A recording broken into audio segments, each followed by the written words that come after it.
Welcome to the Stygian Stilettos Gamer channel. This is Stygian Sis. Please like, share, and subscribe, and find me at twitter.com/StygianSis. All right, Final Fantasy fam. Of course, this is your girl Stygian Stilettos Gamer, aka Stygian Sis. I have some very important people with me today. No, it's not the President of the United States, but very close. They're up there. I have Ria. Have Ria with me. Say hi, Ria. Hi, my lovelies. I do want to say Ria, and I will put we're Moots on Facebook, of course, and we're IRL friends. And she sent me a ton of her jewelry that's inspired by the different Final Fantasy games. She sent me a bunch of her jewelry for my birthday. It is gorgeous stuff. I want to just let Ria, if you want to talk about a few of these, or let me start with these. I'm wearing some earrings from those ones are based off of the Beloved Sorceress. So basically, a lot of the naming conventions are kind of puns based off of the actual characters. So the Beloved Sorceress is obviously based off of Rinoa. So for the bracelet itself, for example, I have the pair. So we both got a pair here. Mine is based off of the alternate outfit, whereas hers is based off of the original. You've got her wing motif as well as a little heart charm. Both of which are, this one is made with citrines, whereas Stygian's is chalcedony. Both of them are just good luck stones, so I like to incorporate like medical or metaphysical with fandom because it's fun. So yeah, these ones are the Rinoas, and the earrings were just kind of inspired by the bracelets themselves. Yep, and that one is from the Tanabata. I'm also wearing the matching ones as well. So I've got both Cloud and Tifa's over here. Awesome. Yeah, so I mean, it's just a lot of nice stuff. Here's a Sephiroth one. Sephiroth, yep. And I also sent you Genesis and Angel. Yep. I'm looking at those now. So yeah, definitely check out her merch. I'll put the links in the description and all that for everybody to see, but just wanted to introduce y'all to her. She also is a streamer, by the way. So now remind me what the stream name is. You remember we had this debacle. Still traumatized about that. So it's RiaAlexanderes, no underscore. No underscore, because we sat there forever trying to figure out. So yeah, I go by RiaAlexanderes. As of right now, I typically stream Monday nights, especially since I've got my bookkeeping business that I do most other days, and they don't believe in work-life balance. So Mondays is pretty much from 8 p.m. to whenever I get tired. I play retro games. Last I played Kaya Dark Lineage, which is a PlayStation 2 game.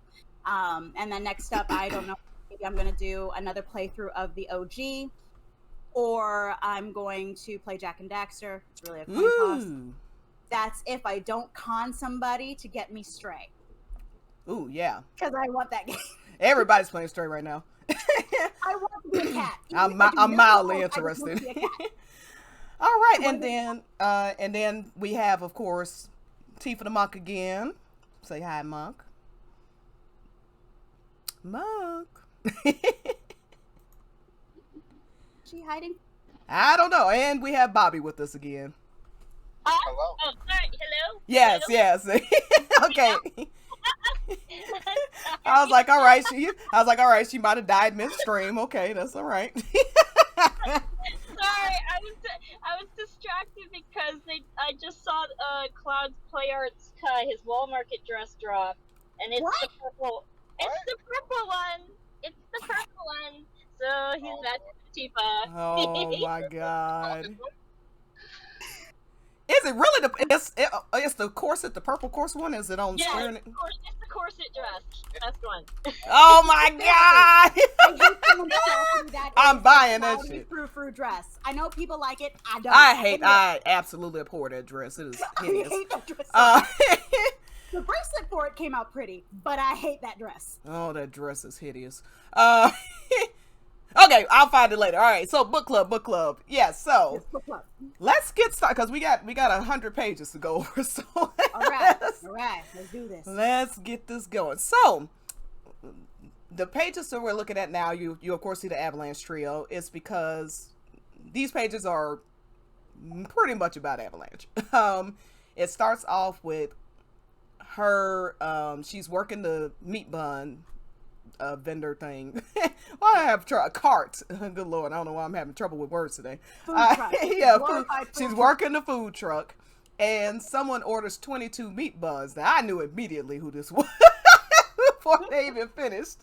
And Uncle, who's the guy that runs it, he's like 22. You know, he's super excited.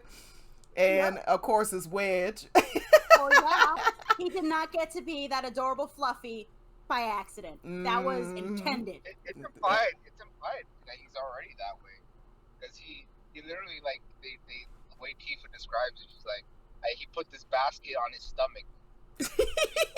Yes. Like, God, they're really leaning into the port thing. Well, they call him a glutton too in here, which I was like, damn, Nojima. He's adorable and fluffy. He's the kind of guy that you want to cuddle with, because it's night. You're watching a nice movie. It's nice and cool out. You cuddle with the fluffy ones. Wedge needs to be cuddled because he's fluffy. I've dated one or two, heavyset guys, and they are very cuddly. I absolutely agree. So, especially if you're camping, they are your best friend when you're camping. You gotta get your big guy during the winter. You know what I'm saying? Keep warm. Exactly. But now we're over here being horny for Wedge. I don't know what's going on right now. All right. It's adorable. He deserves the horny. Okay.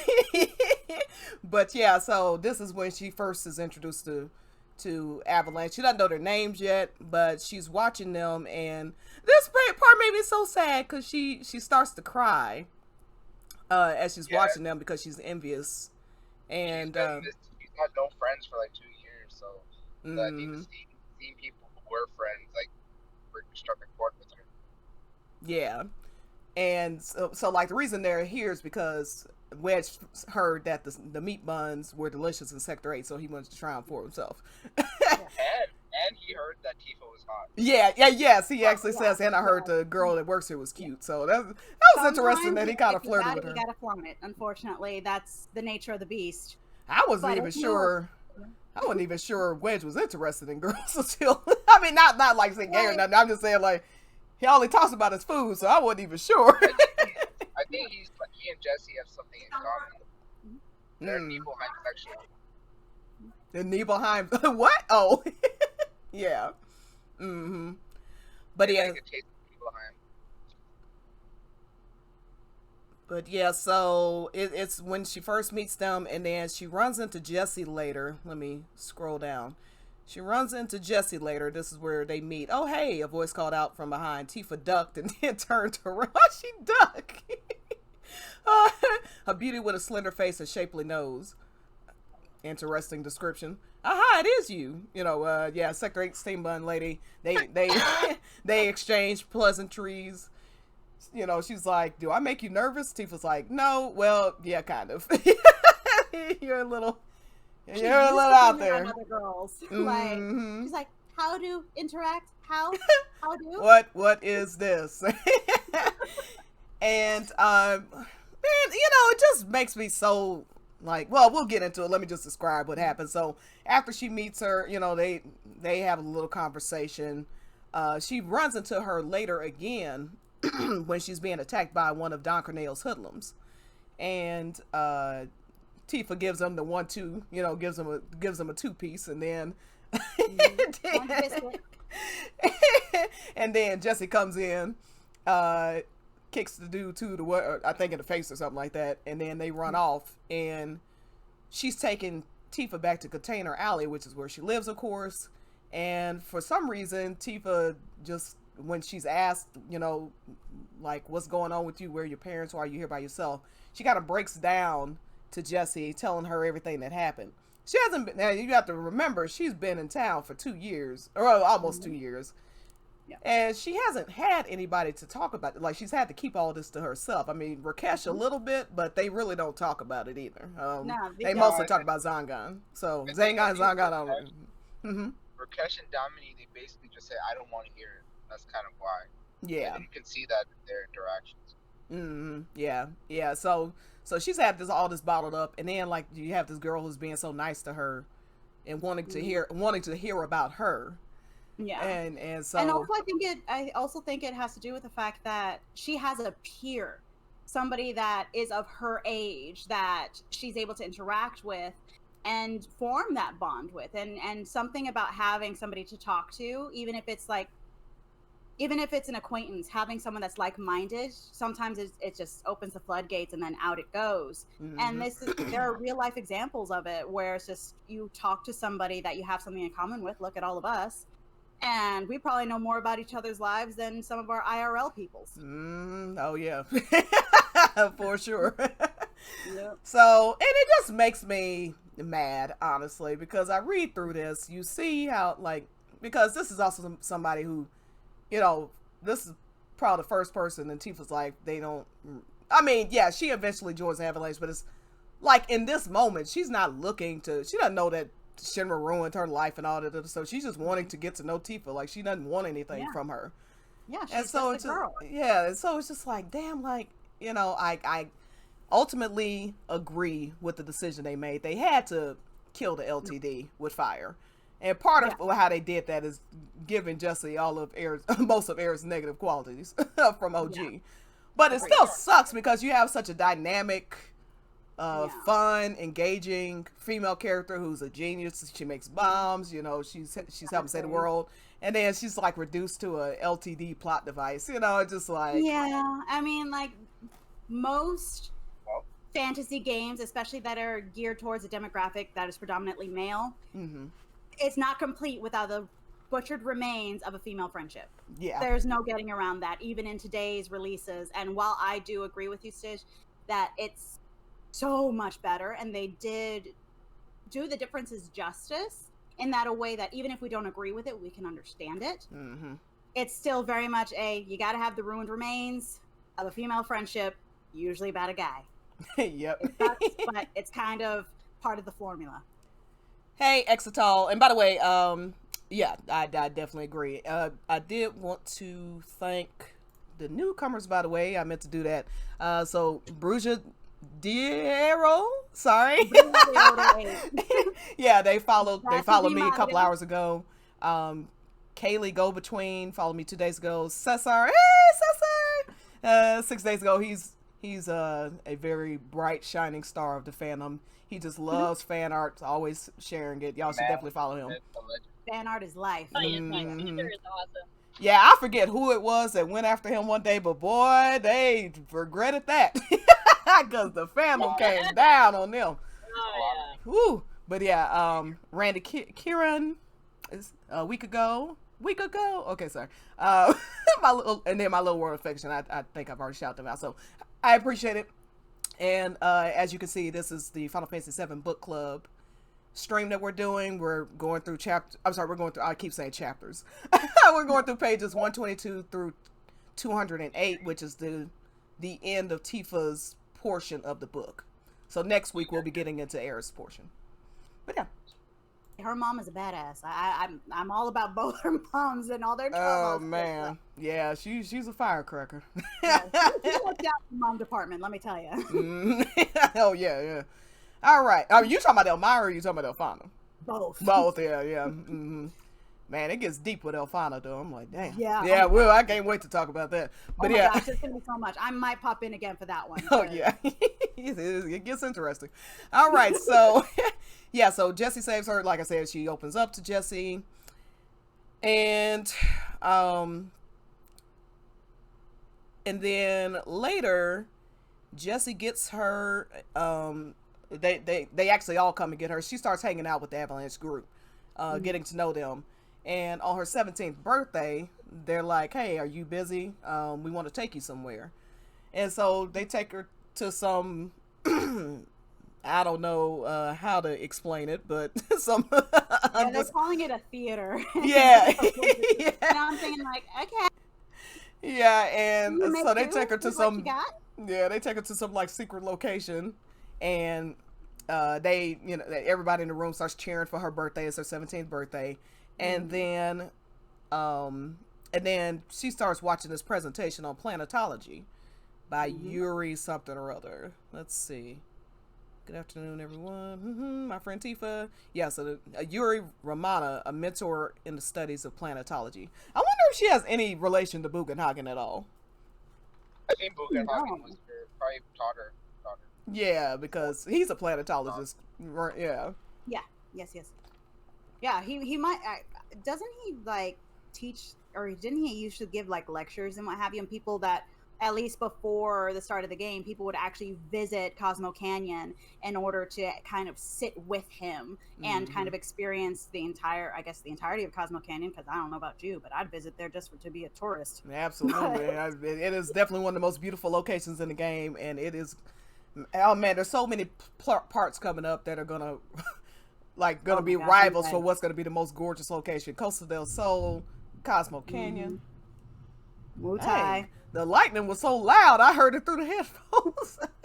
The thunder, I should say, not lightning. I think you got my storm. My storm was supposed to start like a couple hours ago, and it decided to blow away. Apparently, it came over here, so I'm not complaining. But yeah, so.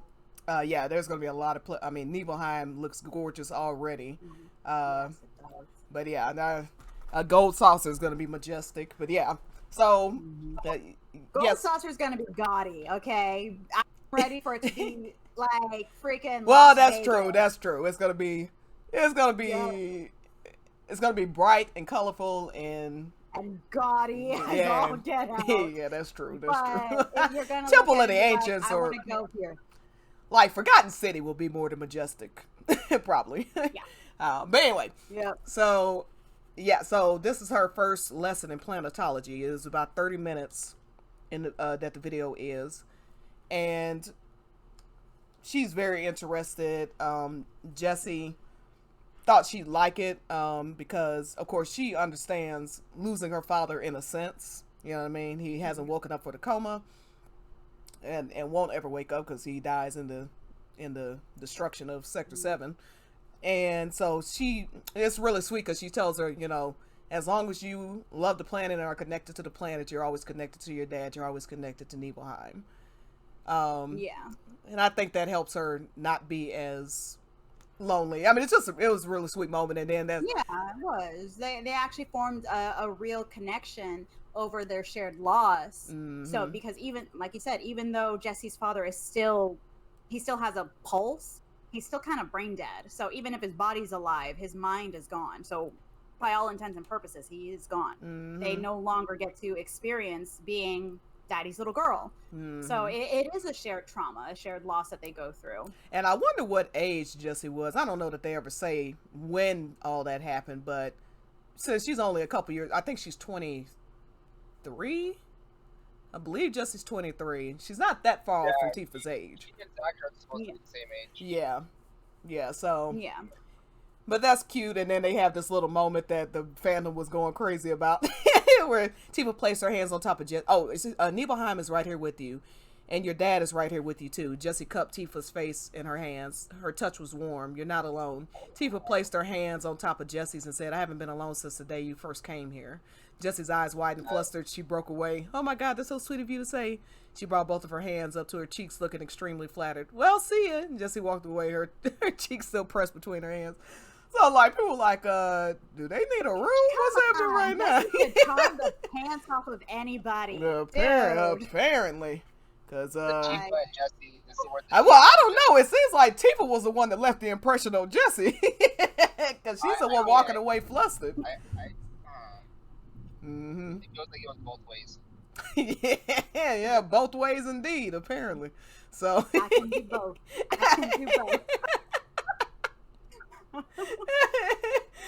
That reminds me. That reminds me of somebody. That's why I said Biggs and Wedge and Jessie are people bisexual. Yeah. I just had to thought because one day I asked Rhea to chime in about something about bisexuality. Somebody asked a question.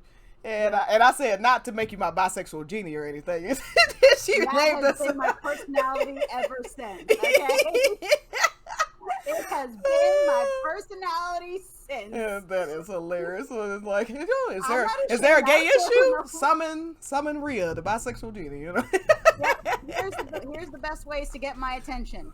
Tag me about anything Vincent related. If you want to get angry me, tag me about Lucretia. Lucretia, however whatever the bitch you name. pronounce Yeah. it. Hate that bitch. Hate her. I will come and I will just flame the hell out of that woman. Like clockwork. Yeah, I'm glad she's not in here because I don't want to read anything about her. But anyway, I would there would be vitriol coming out of me with each line of that woman. we got to do a stream on Lucretia one day just to get this out of our system. And there will be some nasty. I'm letting you know from now. Caddy me just look for any tweets. And Lucretia is that bitch. We're gonna get so much hate, but I don't give a damn because I can't stand her. Come at me. But yeah, by the way, like I said, it is storming, so hopefully we don't have any issues. Hey, Exetal, I don't know if I said that before, but hi. Let's see, looking up, she was a member of this series. Okay, so then the people around her start getting suspicious that she's connected to Avalanche, talking about Tifa, of course, because they know that those three are associated with Avalanche, and they think that, because Shinra runs the place, obviously you're in the wolf's den, being in Midgar. You're in the lion's den. Lion's den, wolf's den. I don't know what the hell I mean. Lion's den. What they're saying. They're in the pit of vipers. Yeah. Your analogy there. Yeah, and she's already connected to mobsters, basically. So they're a cautious bunch to begin with. So they don't want her to having anything to do with those three. Mm-hmm. Exactly. So she's like, okay, it's either the mob or freaking Avalanche. Just pick a demon and stick with them because they're gonna go to war eventually. Yeah, absolutely. And then at some point, Tifa hears a bunch of commotion. Somebody's being attacked by Shinra guards. I'm still a little lost as to what the hell happened because if the person was killed or not. It sounds like they killed that guy and disposed of the body is what made it sound like. Okay. Yeah. That's the impression I got. But I think it still had a lasting impact because once you witness your first death. Mm-hmm. Well, it ain't her first, no but getting over that. Well, it's not her first death, but yeah, it's not her since first, she got but here. It's the first one that she's experienced without immediate trauma afterwards to kind of haze up the memory a little bit. Yeah, so she doesn't have that kind of trauma shield to protect her from the.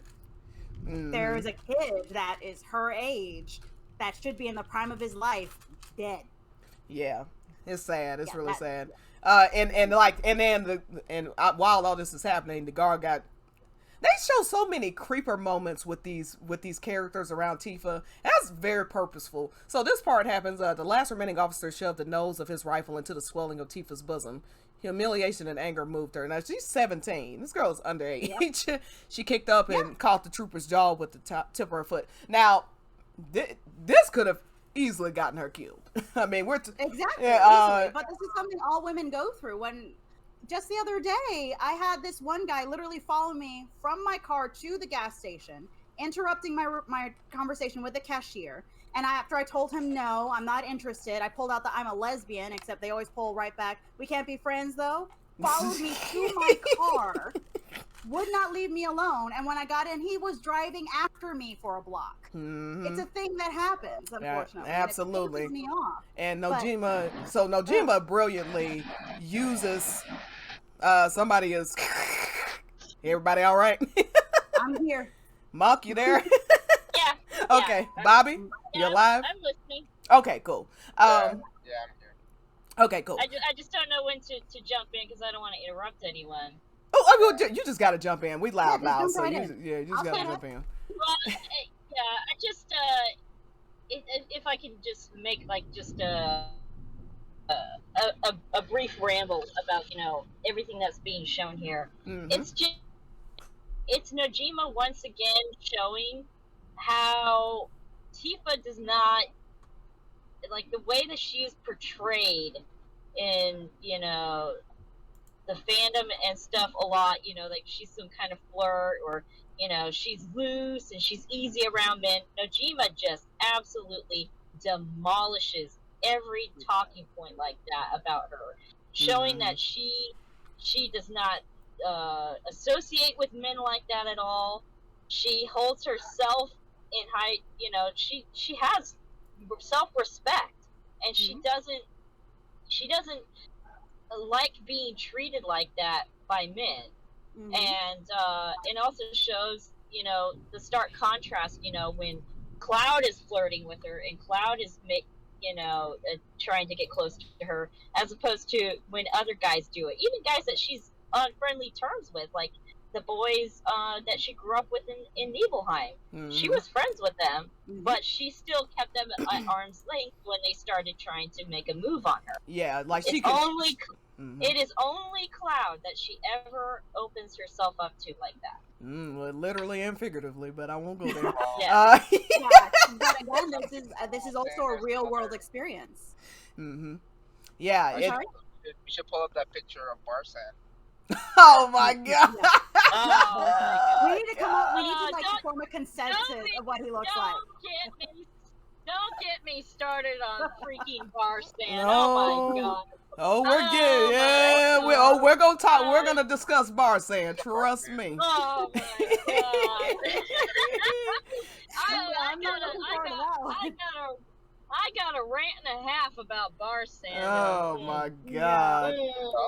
But at the end of the day, when you really think about it, this is again like Nojima actually took the time to listen to what is essentially a universal experience for most girls. How many of us have had the guy friend that tries to cross the boundaries and you're like, no. Too many times to count. Yeah. And let me tell you, we've all experienced it, and that is why Tifa's story it strikes a chord with me, and that's why it's such an impactful part of the story, because it's like I can understand that, like I can relate to that. Oh, absolutely. And it brings me so much joy to see her beat the shit out of these guys. I know. I'm like, yes, Tifa. Yes, beat him up for me. Yes. Beat him up for me. Because that's not an accident. That's not an accident that he put that rifle between her breasts. Like, he's being a fucking perv. And to take it a step farther, to take it a step farther, we, as a society, people sexualize violence against women. I mean, as an example, if you look at a lot of the advertisements for Hitman, for example, you'll have the male assassinated character in their suits, maybe with an instrument, whereas the woman is in lingerie in a sexy position and a pool of blood in a bathtub. And it's just like, we as a people sexualize violence against women.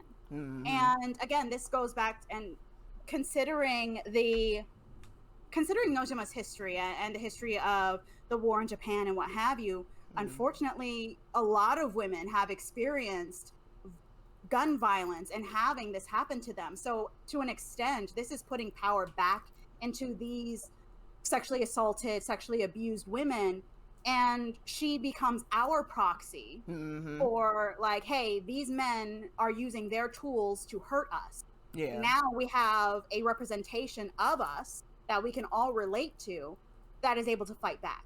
And there is something so intrinsic about that, especially considering the fact that finding characters like that, especially considering the time Tifa was born or within our history, you don't have a lot of that. You don't have a relatable female character that has that's a real person. Like a lot of what she goes through, you can find real world people that go through this.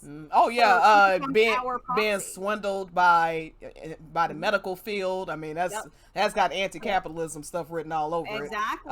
So we've got big pharma. medical trauma. Exactly. We've got sexual trauma simply by virtue of, and we have to fight to be respected as more than a pretty face and a pair of tits. I mean, I fought mine, but that's because I've gotten over it. Like, if you're gonna judge me for my tits, might as well just enjoy them. I know, that's what I'm saying, because I wear cleavage all the time. I'm like, look, if you're gonna look, you might as well get a good look at them, because I ain't exactly. Like, here we go, avalanche, but at the same time, it's still giving power back. And she decides to use her in like when she goes to the bar, because she joins. Well, we'll get to that later, but yeah, she's like, look, if y'all are just, she does she does say like she does realize that Monty has her there for the pretty face, but she also says, but I'm also going to prove to y'all that I'm more than a pretty face type thing. Exactly. Yeah. So, but yeah. Like, yeah. In today's day and age, unfortunately, we still have to use our looks to our advantage because unfortunately, that's your first weapon in the arsenal. It is what it is. But look. yes, that'll give you some kind of privilege and give you that one step ahead of everybody else. But you still gotta, your face can only get you so far. Yeah. And unfortunately, you get dismissed as quickly as you get coveted for your pretty face. Yeah. Yeah. So, Bobby, unless you have a vagina, you cannot comment on this particular. This is all girl power right here. So, I'm just kidding. But yeah, anybody, anything else before I continue? So yeah, Jesse ended up getting injured, by the way, and Tifa helps her recover with the help of the doctor that saved her life, if I'm not mistaken. Yeah, and so, always overextending. So actually, what happens is, Tifa actually tries to get some medicine for her, so she pretends to get hurt, some kind of injury or something like that, and then Dominique figures out that she's faking it to get medicine for someone else. Yeah. And she warns Tifa not to get involved, whatever. So you can see right there, like she is trying to protect Tifa, but she also doesn't want to get involved in whatever else too. Because you'll find out what other issues she has. But she is aware of it. By the time Tifa does come back with the medicine to help Jesse's already run off. Yeah. Yeah. Which sucks because here Tifa is adding to her debt for somebody else. Yeah. And the way Jesse goes, like, woman, it's like, damn come it. and take the damn medicine. And it kind of shows that even though they were friends and they probably did hold each other in some regard, like their friendship was never really in sync in a way, and you see that in the game itself. Yeah, that's clear. You can tell that the balance of power in their relationship never is even, and Tifa puts more into the relationship, at least as far as what we've seen, than what Jesse puts in. And I think that part of that is how long they've been in Midgar and how it's warped their perception, so to speak. And she's also older than Tifa, and you have to think Tifa is just one of many girls in Jesse's life. Exactly. Jesse is the only girl in Tifa's life. To play the Jesse. Bobby and then Mom. Go ahead. Sorry, and to play the Jesse defender, it's not that she's misusing Tifa or abusing Tifa. It's that she understands where Tifa comes from, and she doesn't want to get her involved in that life after knowing her story. So it's like, she is trying to do the good for Tifa, be the good older sister, quote unquote. But Tifa doesn't want that. She wants to. She's like, if you're gonna get me involved, I need to be completely involved. Don't just half-ass me and. Because they do have that. They do have that exchange, like. You can't involve me and then also coddle me too, exactly. And in addition to that, it's just like, and you do pose a valid point that as the older of the pair, like Jesse does kind of have a little bit of a responsibility for Tifa because, again, like you said, Tifa only has Jesse as a peer or the closest thing to a peer. Whereas Jessie she has her roommates that are all trying to be actresses. She's probably got friends out the wazoo because she's a very personable woman. Like she's extremely charming. Like I'm charmed by her. Even with everything that happens in game, like there are things in game that actually would not make me want to be her friend, but I would easily be charmed by her. Yeah, I think anybody would. I think anybody would be. And by the way, Jesse, I said 23, but I was talking about in game. Jesse would be 20 years old at this point. So just to clear that up. And you'd be surprised what kind of experience would be in 3 years. Monk, exactly. Monk, what did you want to say? Just kind of talking again, because this was another part of the novel that hit particularly hard for me, because I've been in situations like that, where I've tried to have like older friends and stuff like that, or I've moved, and everyone else is already established. Everyone else already has their own friend groups and stuff. I moved like in the middle of the school year, and and even if you do make friends, it does oftentimes still feel lonely because it feels like you're the one putting most of the effort forward, and it's kind of hard for you to still fit in with the group when everyone else already has these kind of extended relationships with each other and have all this history, and you just still kind of feel like the odd one out.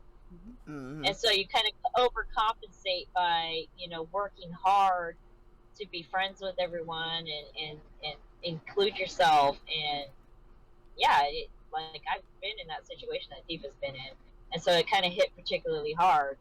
And yeah, it just, I have very this extended lore into Jessie has really kind of complicated my opinion of her, especially when you add in the way that she acts towards Tifa in the game. Yeah. It really just kind of overcomplicates things, and it's a lot of gray.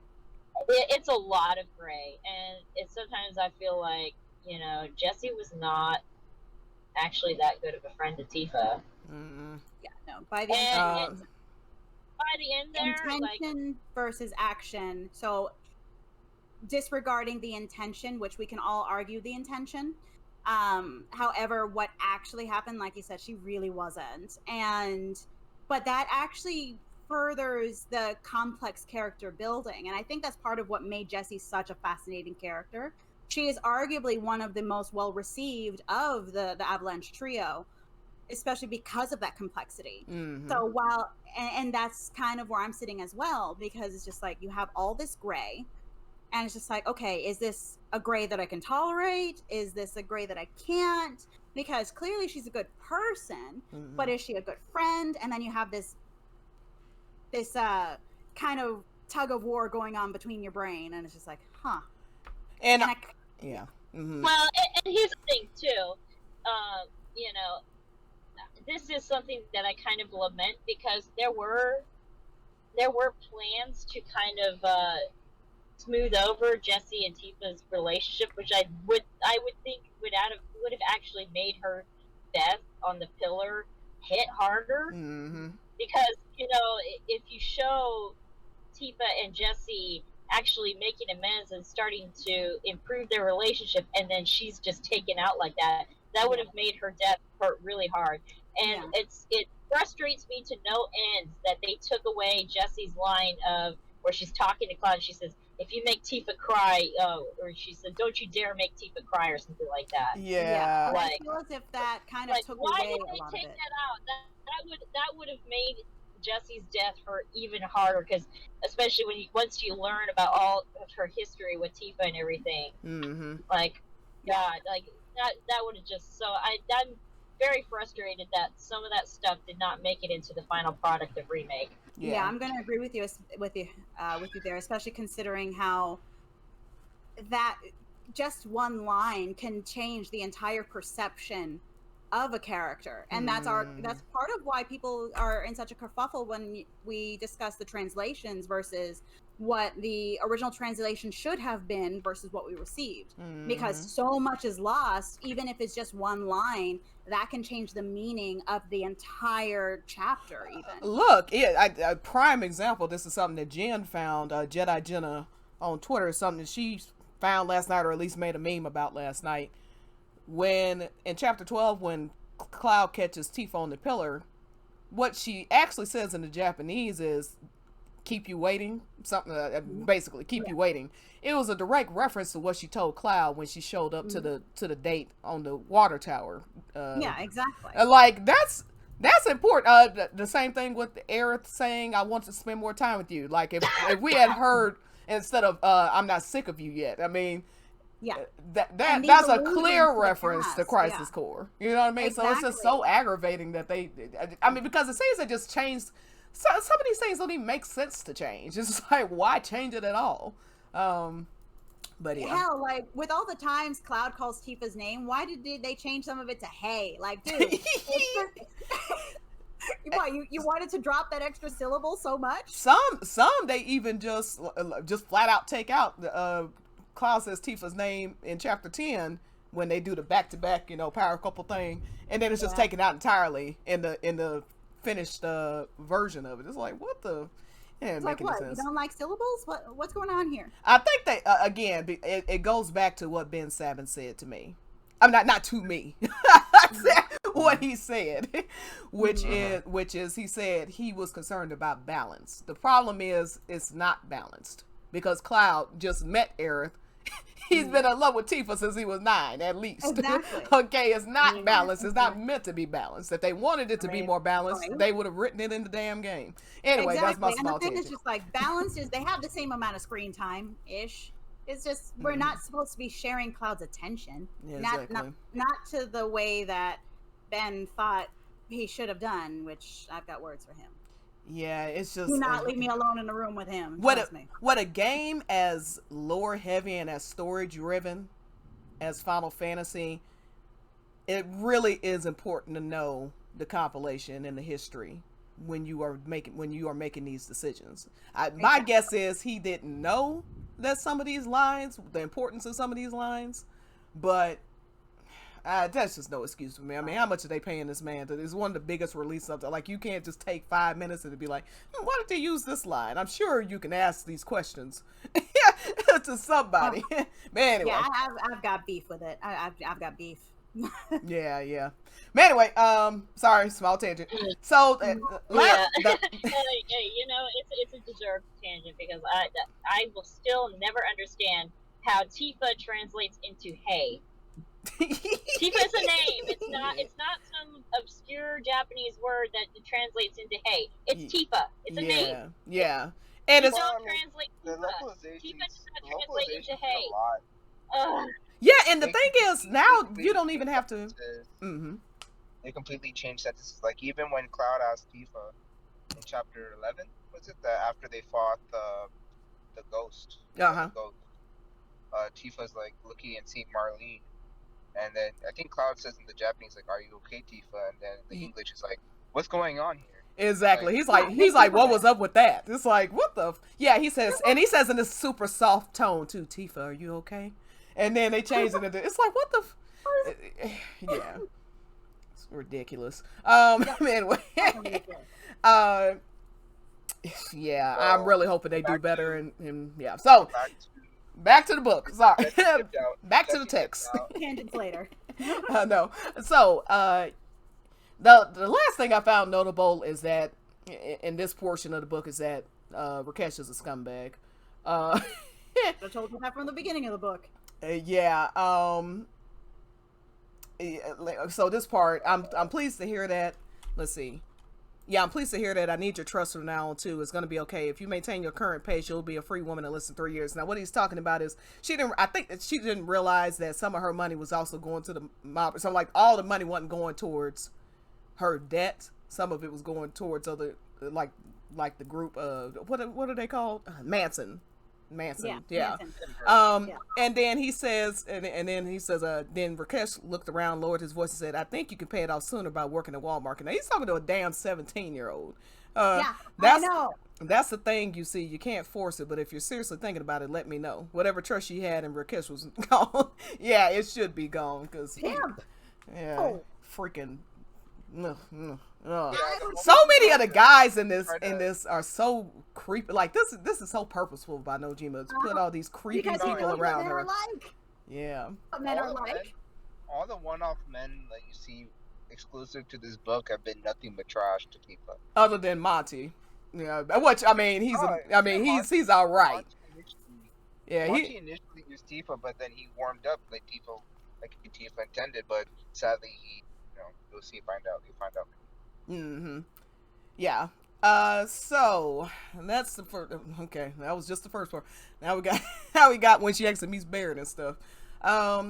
So I'll kind of skim over this first part. So this portion of the book starts off with her talking to Red 13. I like this part because it says, "So I'm strong when I'm determined." I worked hard selling those steam buns, making money, saving up, and paying back with the old. On my days off, I trained and reviewed my martial arts. It wasn't hard sticking to the same routine. She goes on to say, I may have been attracted to the bustling lifestyle full of glamour and glitz, but what I actually craved was privacy and stability.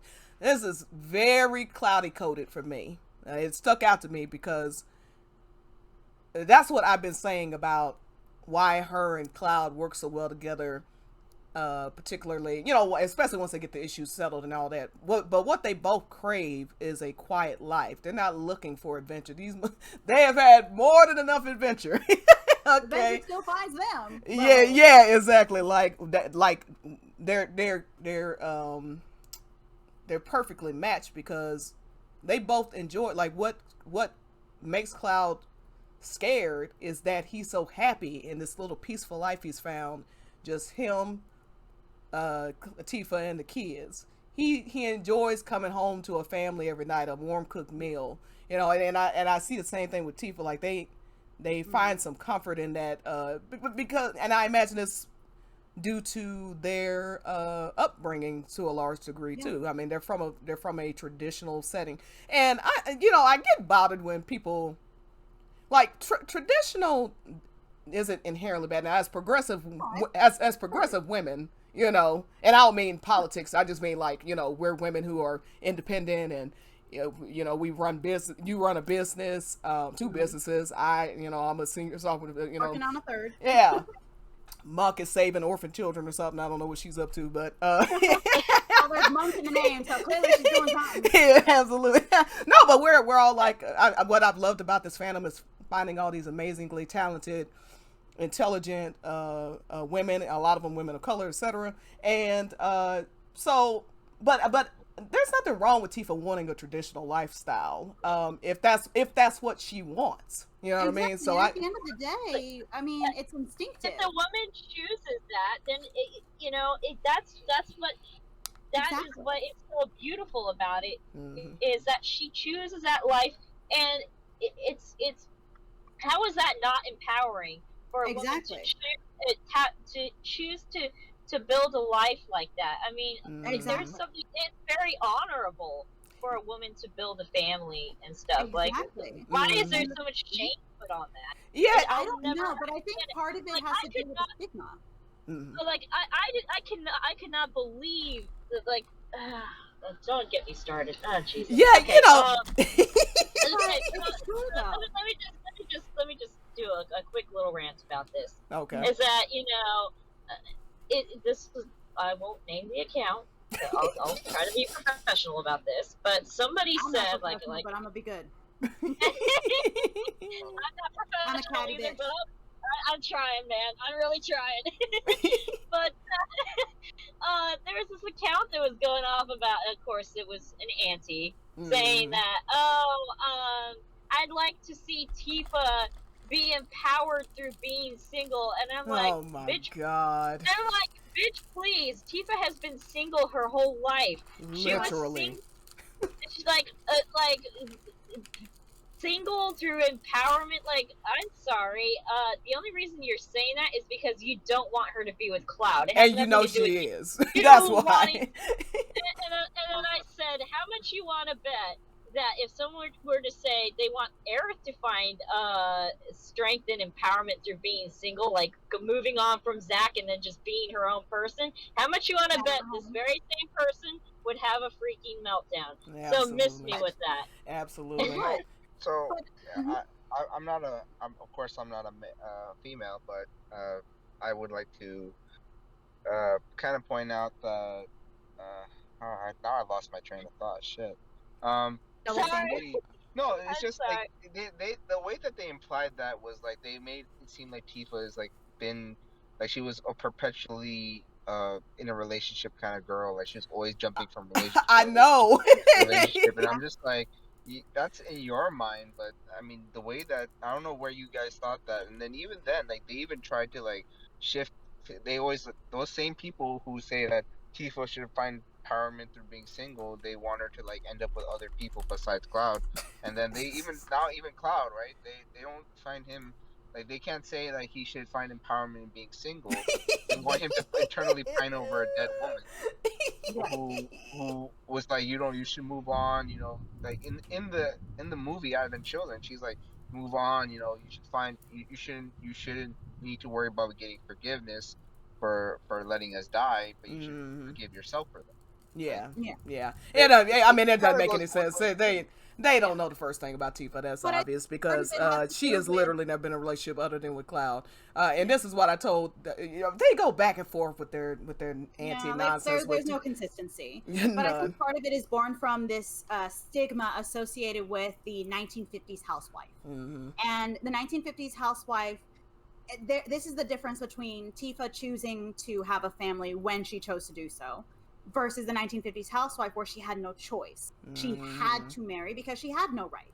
She couldn't buy property. She couldn't have a loan. She couldn't have a bank account. She credit couldn't have card, most nothing. jobs. I mean, Exactly. even know? then, even the people who think Aerith is some kind of like picture of a conservative back in the day woman, she's not even like that. She's trying to do her own thing. If anything, she's the one more that's of a gonna modern want woman that people want to give her credit for. Yeah, Nobody for wants sure. to say it, but she got to enjoy her life. She got to date. She got to like flirt and not have to worry about where her next meal is coming from. So she actually got to put more life experiences without having to worry about, okay, if I focus my time here, I don't have to worry about a bill to pay or what have you. So she does have more life experiences. So she got to do the flirting and the kissing and the having the romantic aspect of her life. So she is actually arguably more fulfilled at this stage of her life. Oh, absolutely. But I again, agree. this goes back to this rebellion against the 1950s housewife, which to an extent I do understand. And that's kind of a discussion that needs to be had even beyond fandom because we are still recovering from it. We still have people like, oh, look at all the divorce. Back in my day, we didn't have this many divorces. And just like, well, yeah, because bitches didn't have rights back in your day. Exactly. They had to tolerate you being an abusive drunk. They had to tolerate you having multiple affairs. They had to deal with it. There are so many people I know with maybe babies. You know what I'm saying? Like some of the stories I've heard. Horror stories in my family. Yeah. And I think that's part of kind of why people like turn up their nose at this life that Tifa chose, because Tifa and Cloud both have had their homes taken away from them. So they're going to be hyper protective of their home. And that's, of course, going to be the one thing that they want most because they've lost their home twice. And Cloud feeling like he failed his family. He felt like he didn't deserve to be there. So he left. That's how important it is to him to protect his family. He sees himself as that, even protecting them from himself. And there's nothing wrong with that. And that's because it's the life they chose. It's not a life that they were forced into. And that's the difference, that when you have the discussion that people need to make within their own minds. Because again, the 1950s housewife, yes, every woman fears this, especially in today's political climate. I have less rights right now than my mother did. So that there's no, we can period on that one. But with that in mind, we're so afraid as a collective that we're going to go back to that anything associated with the 1950s housewife, with the taking care of the kids and having dinner ready by 6, that's terrifyand to us. Dinner has never been ready by 6 in my house. I can tell you right now. But anyway, last thing I'll say is, and I can identify with Tifa in that aspect because, I'm a modern woman. You know, like I said, I'm the career. I've taken the career path of my life. I'm 34, no kids. Exactly. I don't need a man to feel fulfilled in my life, but I'd like one. But I would be perfectly happy letting a man pay all my bills and me sit my ass at almost said if a sugar daddy decided, or sugar mama, glucose guardian, however you want to put it, decided they want to take care of everything and I just give them sugar every once in a while, okay. And look, I would be happy to have a meal prepared for a man paying all my bills by 6 o'clock. You understand me? So, but I think part of that is also having a partner. And I think that's what makes Advent Children so kind of a bittersweet thing, because whenever one partner goes through pain, depression, especially considering Cloud's, he's already the mentally weak of the pair, which that's canon fact. It's put in black and white writing. So when he's having his down days, yes, as the titular character, we see more of his down days. But also on the flip side, when Tifa's down, when we have her moments of weakness in the books, he's the strong one. So we do have this, even when the power imbalances, they kind of adjust as needed. Yeah. And that is honestly something worth idolizing when you do have a partner, because like as a career woman, it would be nice to have a partner that can pick up the slack, because if you're the one doing everything, it's exhausting. It is, especially if you got people to take care of. It is exhausting. Yeah. Tell me about it. So and I could just throw one last thing in sure. About Cloud and Tifa and their sort of domestic sort of ideals. You know, it this was one thing that really kind of hit hard when I was reading. Of course, what I might be spoiling a little bit of one of our future books, but in case of Tifa, when they, after Meteor Fall, and they go back to Nibelheim, because they had an intention to go back to Nibelheim, and they both realized that they couldn't go back because it was just too painful for them. Yeah. So, yeah. And it was a shared pain. Hey, Roller Dragon, by the way, I meant to say hi. But yeah. And so I just love their relationship, and it seems like they're perfectly fine after having children. Yeah, so they're it works out. And and what I like about them, especially, I think another reason that this dynamic works between them is because Cloud truly respects Tifa as an equal. He doesn't see her as the wife, you know what I'm saying? He doesn't see her as like this is what you're supposed to be doing, is cooking and taking care of the kids. It's also because Cloud was considered to come from more progressive upbringing.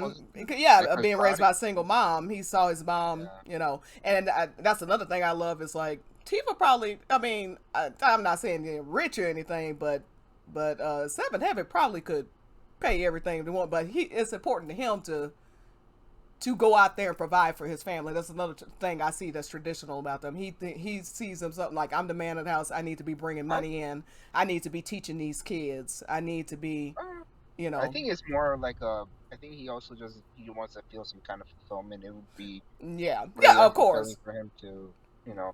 And I think the one thing that's funny about his I Have the Children outfit is that he has an apron. So he can always help out in the bar if he needs to.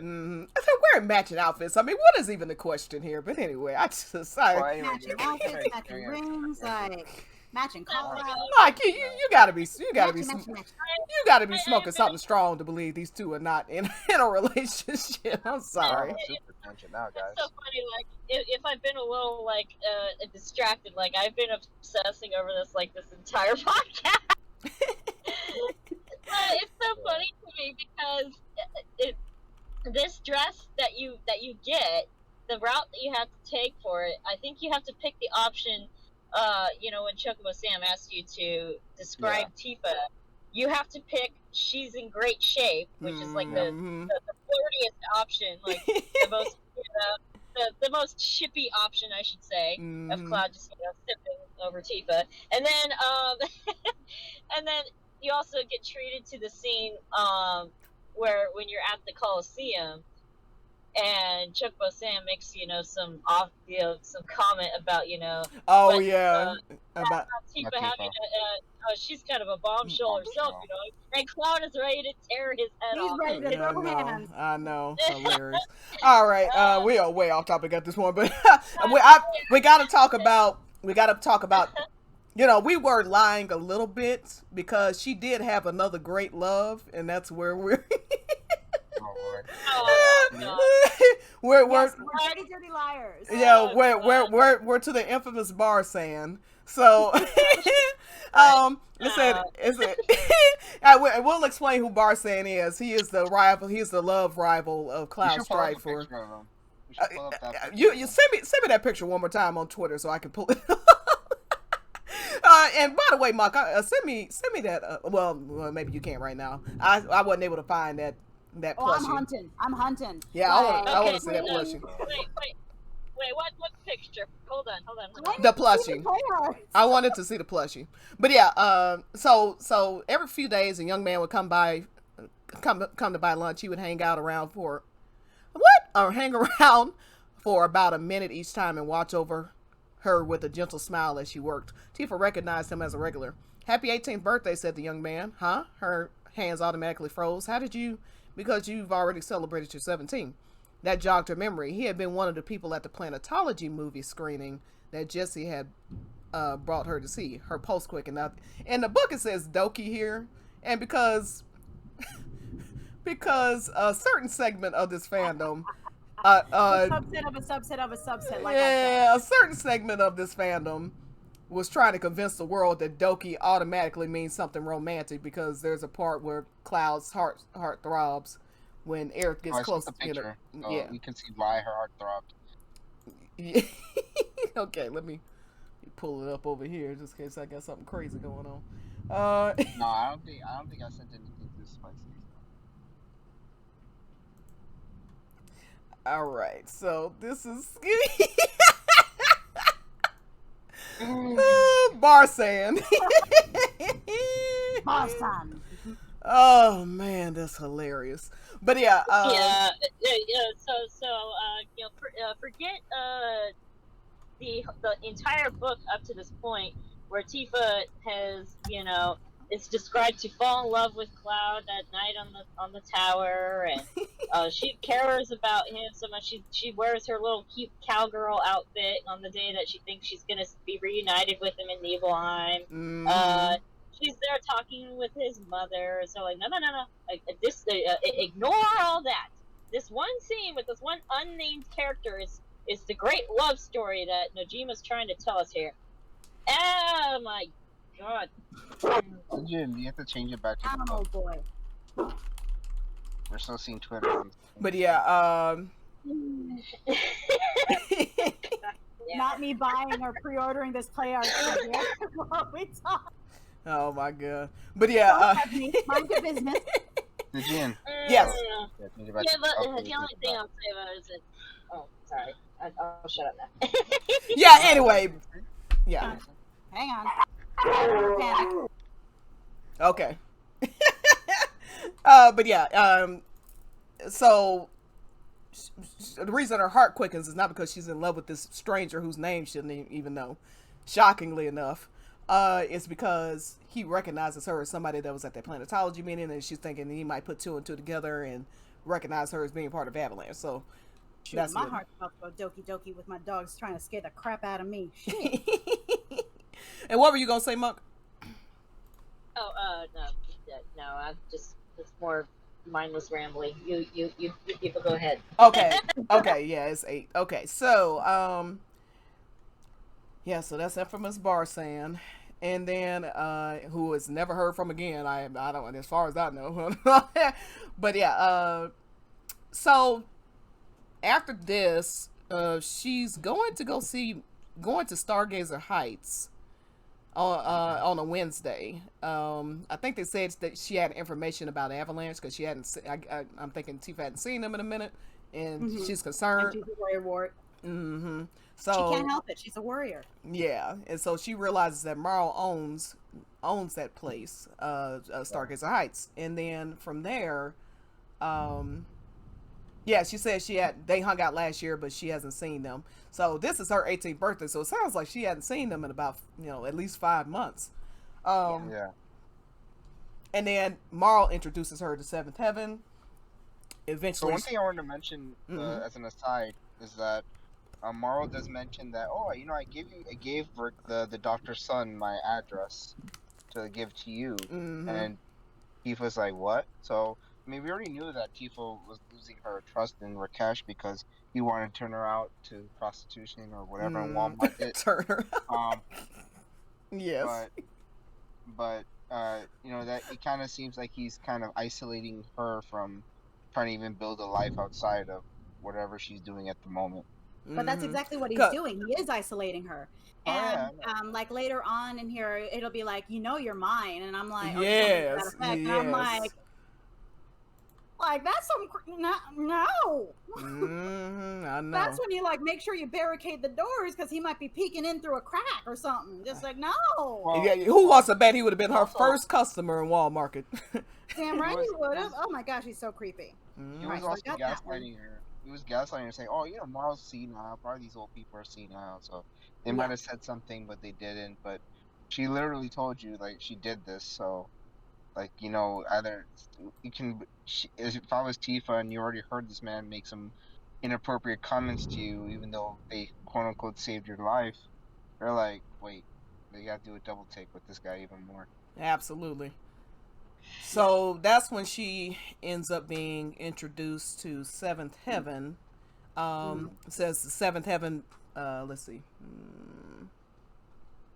Trying to scare the crap out of me. There we go. Okay. Yeah. So she was making another connection. By going to Seventh Heaven, she runs into. Well, I don't think that.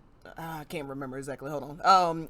So this part right here, the Seventh Heaven bar and restaurant was larger than she had imagined. The terrace alone, built on one level above ground, could accommodate 4 food carts. The interior could easily fit 8.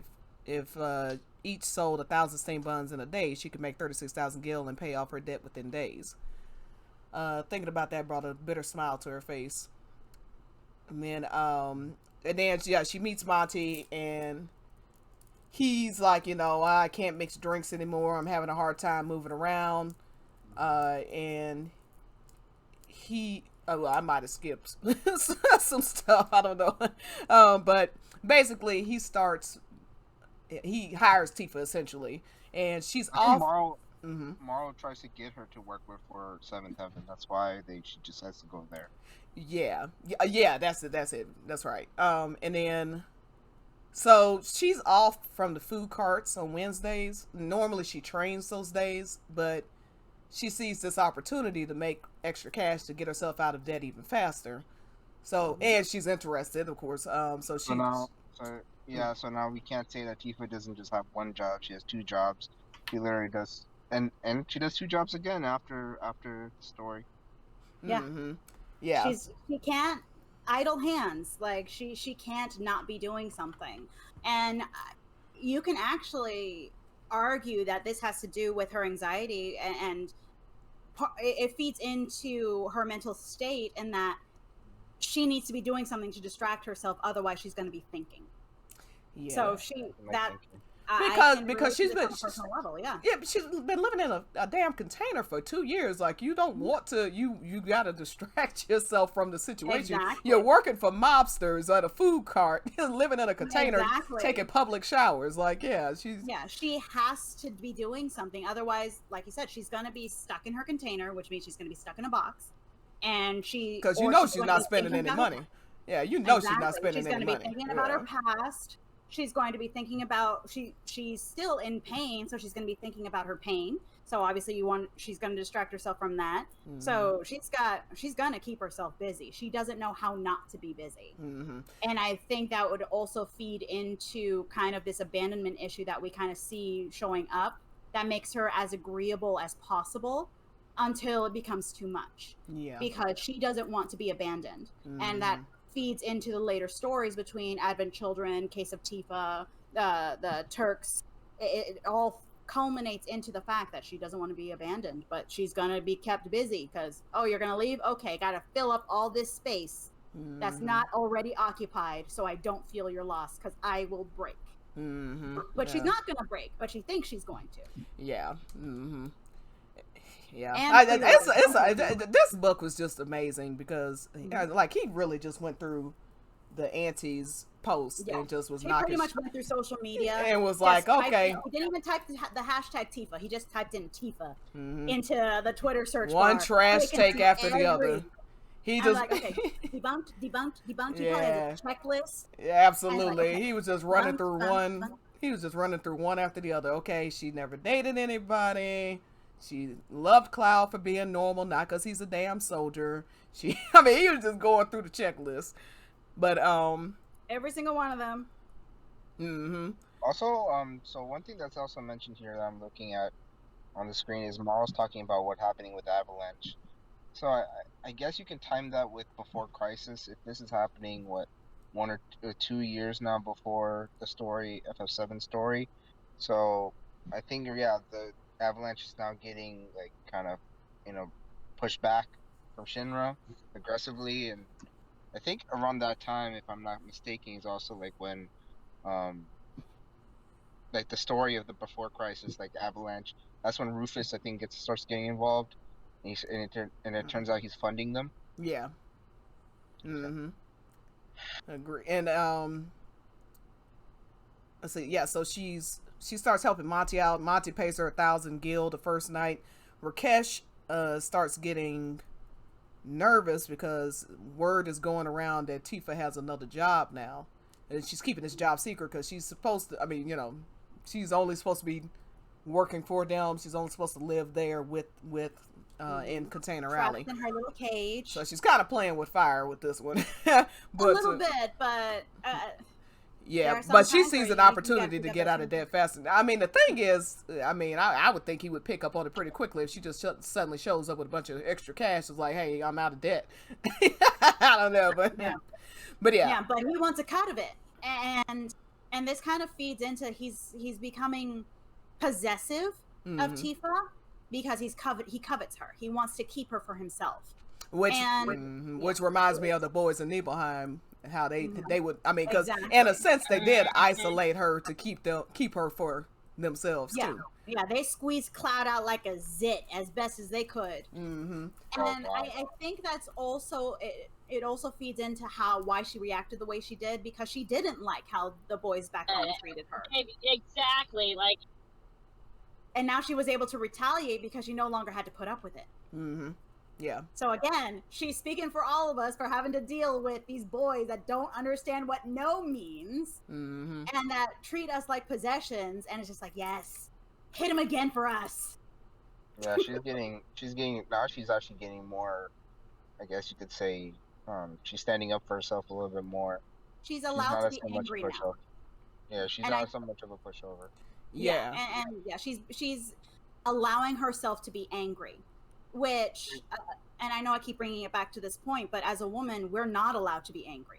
We're not allowed to be anything else but smiling little angels, and to a point where it's our default setting. A lot of women have conditions called nervous laughter, where if we're scared or if we're uncomfortable, we'll smile because that is a defense mechanism. I know I do. Yeah. Yeah, I do it as well. If I'm sad, I'll actually start laughing at instances. But and I think that's part of the symbolism for a later point, where it's just because every time she's angry or upset, she'll fiddle with her bracelet, because almost it's like a shackle on her emotions, on how to any negative emotion, instead of feeling it and processing it, she's just so if I remember correctly, the bracelet that Zangan gave her, that was supposed to make her think to calm her anger or control her emotions. Control her emotions, as if she was flying off the handle. And the thing is that kind of bothered me with that is that I think it's, for all of what Zangan has done for Tifa, I think that was a mark against her, because look, motherfucker, she's a woman. She is taught from the cradle how to handle her emotions. She's taught from the cradle that she's not allowed to express any form of negativity. She don't need to contain her emotions. She needs to learn how to release them before they become like a tumor inside of her body. She needs to be allowed to be angry. There's nothing wrong with being angry. And to Zangan's point, I think his intention wasn't to keep him bottled up, but he knew that Tifa at this moment could not control her emotions, and he probably did want her to let it out constructively. He was going to teach that to her. I mean, the intention was, it was a pure intention, but I also see what Ria's saying too. And this is one of those intent versus actuality kind of thing. Right. So, and it goes back to what we were saying about with Jessie. She may have intended to be a good friend, to kind of rock the boat a little bit, to test Cloud, to see if he was worthy enough for her, because that's an argument used in Jessie's defense. But the intent doesn't always mean what actually happens is a good thing. Right. The nuclear reactor in Chernobyl was supposed to be a great thing, but nobody expected it to kill all those people and poison the environment the way that it did. Yeah. Like, that's a perfect example. Intent does not, or what was it? The pathway to hell was paved by best intentions. Yeah, Good The road intentions, to yeah. the road to hell is The paved with road good to intention. hell is paved with good intentions. Yeah. But yeah. So let's see. Tifa worked till 8, and he said if she had worked the rest of the night, she would have gotten twice as much. So she's very excited about the amount of money she's making. Yeah, that's a perfect advertisement for like, you want to work as bartender. So if you think about it, Cloud. So since Tifa got paid 1,000 gil as the bartender, so Cloud gets paid 2,000 for blowing up a whole reactor. He did it for the money, though. Don't forget. He did it for the money, and let's not forget, though. Let's just call it what it is. He did not do the bombing for money. He did it for pussy. Okay, it was for the equivalent of a sandwich. Okay. Anybody who has had 2,000 gil in one of these video games, no, 2,000 gil ain't shit. Okay. None. Yeah, He did it for pussy. To quote Wedge, no one does something this crazy for money. Yeah, absolutely. Wedge had no idea how how accurate he was. How spot on he was. He just didn't quite realize at that moment what it was he was after. He thought, oh, he cares about the cause. But I don't care about the cause. He didn't give a damn about that cause. Caring about Tifa is part of his personality. It is baked into his DNA. That is the only sense of self that he's got right now. So it's actually worse in the first part of the game because that is the only thing that's keeping him locked in as Cloud. Yeah. Like, Tifa is literally his true north. She is his anchor to reality. Yeah, and he is wrapped around her pinky. I'm just surprised, and sometimes I just want to give Tifa a good smack, be like, woman, you have this much power. Yeah, she don't. Oh gosh, she doesn't even know it. I mean, it's so painful to look at. I know, everyone still likes to use OG and something because you can technically make Cloud an asshole and make him cold to Tifa. But I think if we use remake it, his attitudes and actions, then you can definitely say that. I think that's a bit overblown. Around the promise, absolutely. The promise saying he's, supposedly ready to walk out. I mean, I'm not necessarily buying that, but once he remembers the promise, then he's like, no, I'm saying keep this promise. Yeah, he owns him by that. But I mean, obviously, he is much nicer to her in this portion, in that whole portion, than he is in OG. But overall, I don't think he was cold to her in general. I think he was, that specific scene, there was contention for sure. Well, actually, what I think on that point, because again, we have the interviews to express that this is what was already there. It's just now we have the technology to show it. So Remake canonized the path. So we know how Cloud would have done X, Y, or Z. So when we play OG, we can actually follow the canonized route. Yeah. And we only had words then. We didn't even have like proper body language to read it. So he might have been as gentle as in Remake. It's just since we can't hear it and we can't see it with today's graphics, it's now again, we're going to go back to intent versus what actually occurred, because now they're saying, hey, this has always been the case. Yeah, somebody made a great point that Remake is canonizing the route they always intended for you to go. So absolutely. Yeah, I mean, I'm playing through OG right now, as you guys know. I've been posting little clips of my Switch playthrough, and I was talking to Stygian about this last night. I was like, and I talked about this interview by Nojima multiple times, but I'll bring it up again. Is that Nojima talks about this very specific thing that we're talking about right now, about how Remake gave them the opportunity to show the things that they just weren't able to get across effectively in OG. And there are some things, like I was playing through OG, and there are some things that you can pick up on if you look for them. in OG. There, if you listen to the dialogue from the NPCs in Sector 7, it doesn't say the impression that Cloud gives the NPCs is quite different. Like they're saying stuff like, "Oh, just childhood friends, huh? Well, that's a hot one," and stuff like that. "Oh, we were watching you in the bar," and stuff like that. And Johnny's picking up on stuff that's going on in there. Johnny telling Cloud, "Oh, you need to take care of Tifa." Da, da, da, da, da. So, I mean, obviously, the intention was not to show Cloud being a jerk to Tifa. Yeah, and yeah. especially when they're throwing in lines like, little "Oh, baby." Little baby. Yeah. It's like, come on, people. You ready to see your little baby? It was like, oh my god. Yeah, that line was. And it's so funny, like Barrett. Yes, too, because you have like, "Oh, get out of my way," or "What do you mean?" And Barrett's like, he's like, "You know what I mean." Exactly. Like, So, You're breaking up. But yeah, we're gonna kind of fast track this last part because we already had an hour and a half, so we have gone way off. Yeah, so yeah, then this is the part where Chris says "you're mine," which is super creepy. Yeah, and it's so creepy. She finds out that Monty just basically had a heart attack or something alluding to that. He's not dead, but he, he can't work the bar anymore. And he probably had a stroke. Yeah. He probably had a stroke. Oh, okay. And given the lack of medical, or how sparing medical assistance is in the slums, a stroke can eventually lead to death, especially at that age. And for sure. His body to the bone. Yeah. So yeah, he pretty much was killing himself with overwork. Yeah. And so her and Marl worked the bar, and she decides she wants to close the bar at 5 because she don't want to deal with drunks.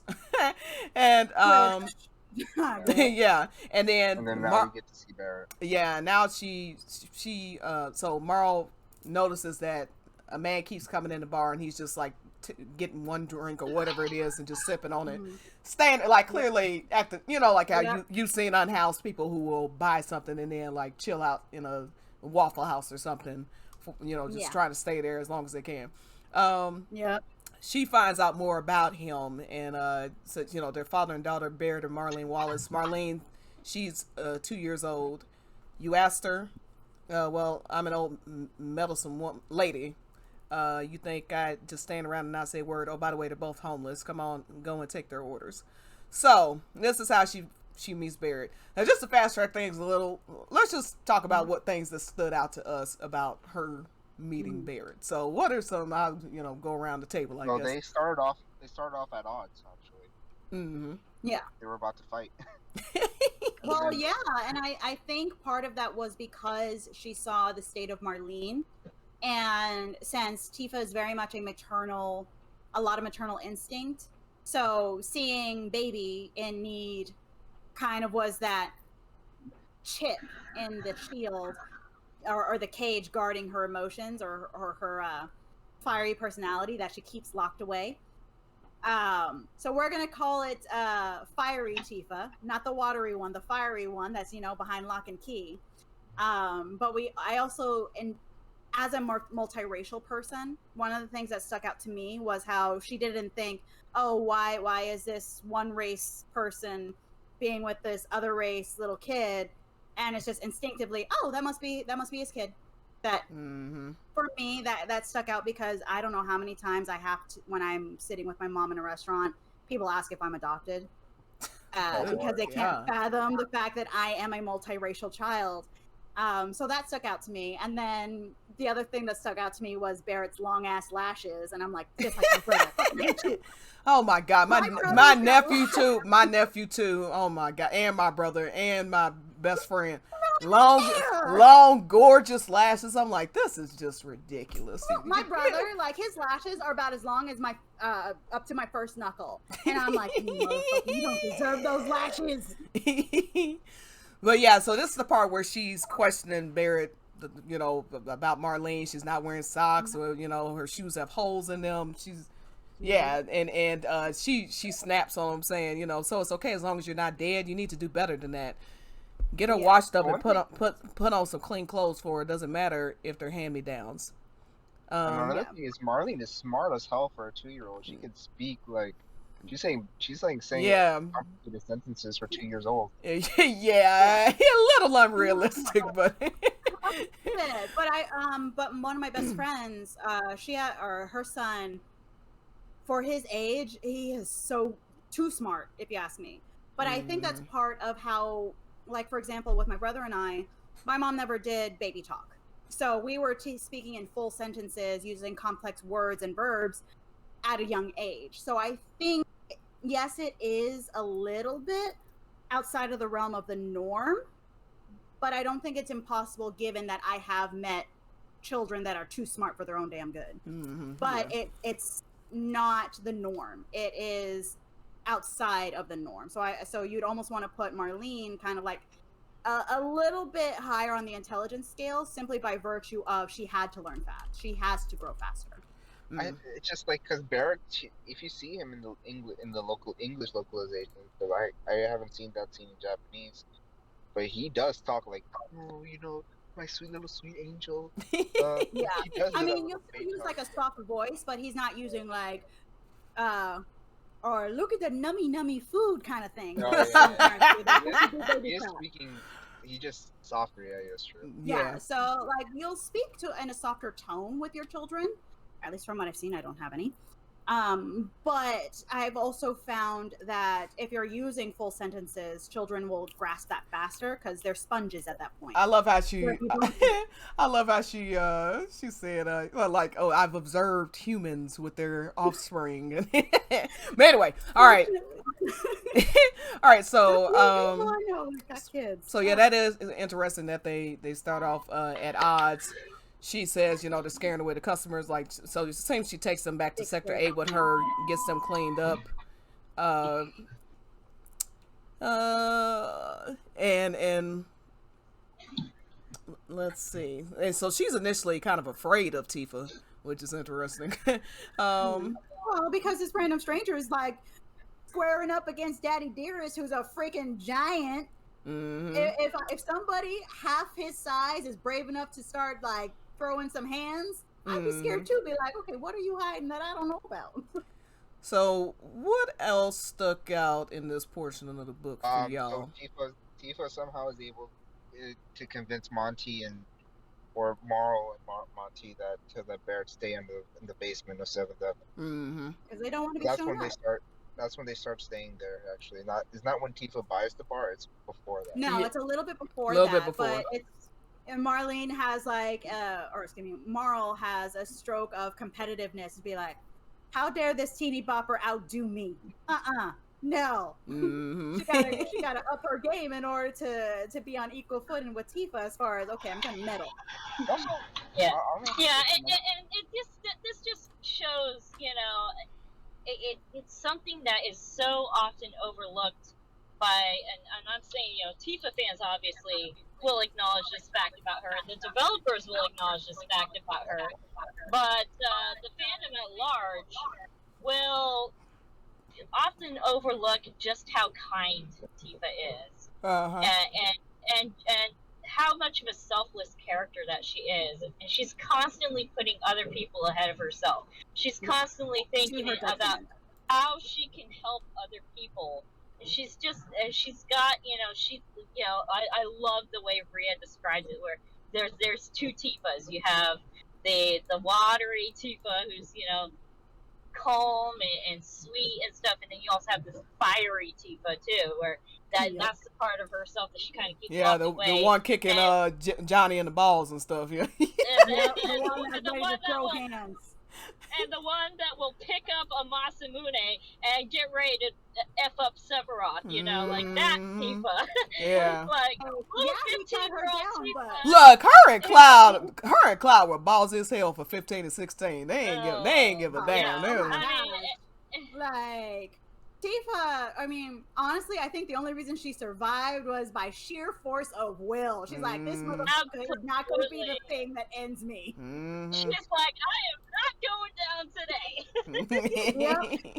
Like, if you don't go down, I'm not going down. I will drag you with me. Yeah, yes, we like, all dying she today. says, I am surviving so I can kick your ass at a later date, Sephiroth. Absolutely. Exactly. She got a date with the devil. But yeah. You should think about trying to sell this little letter bracelet thing she has, by the way.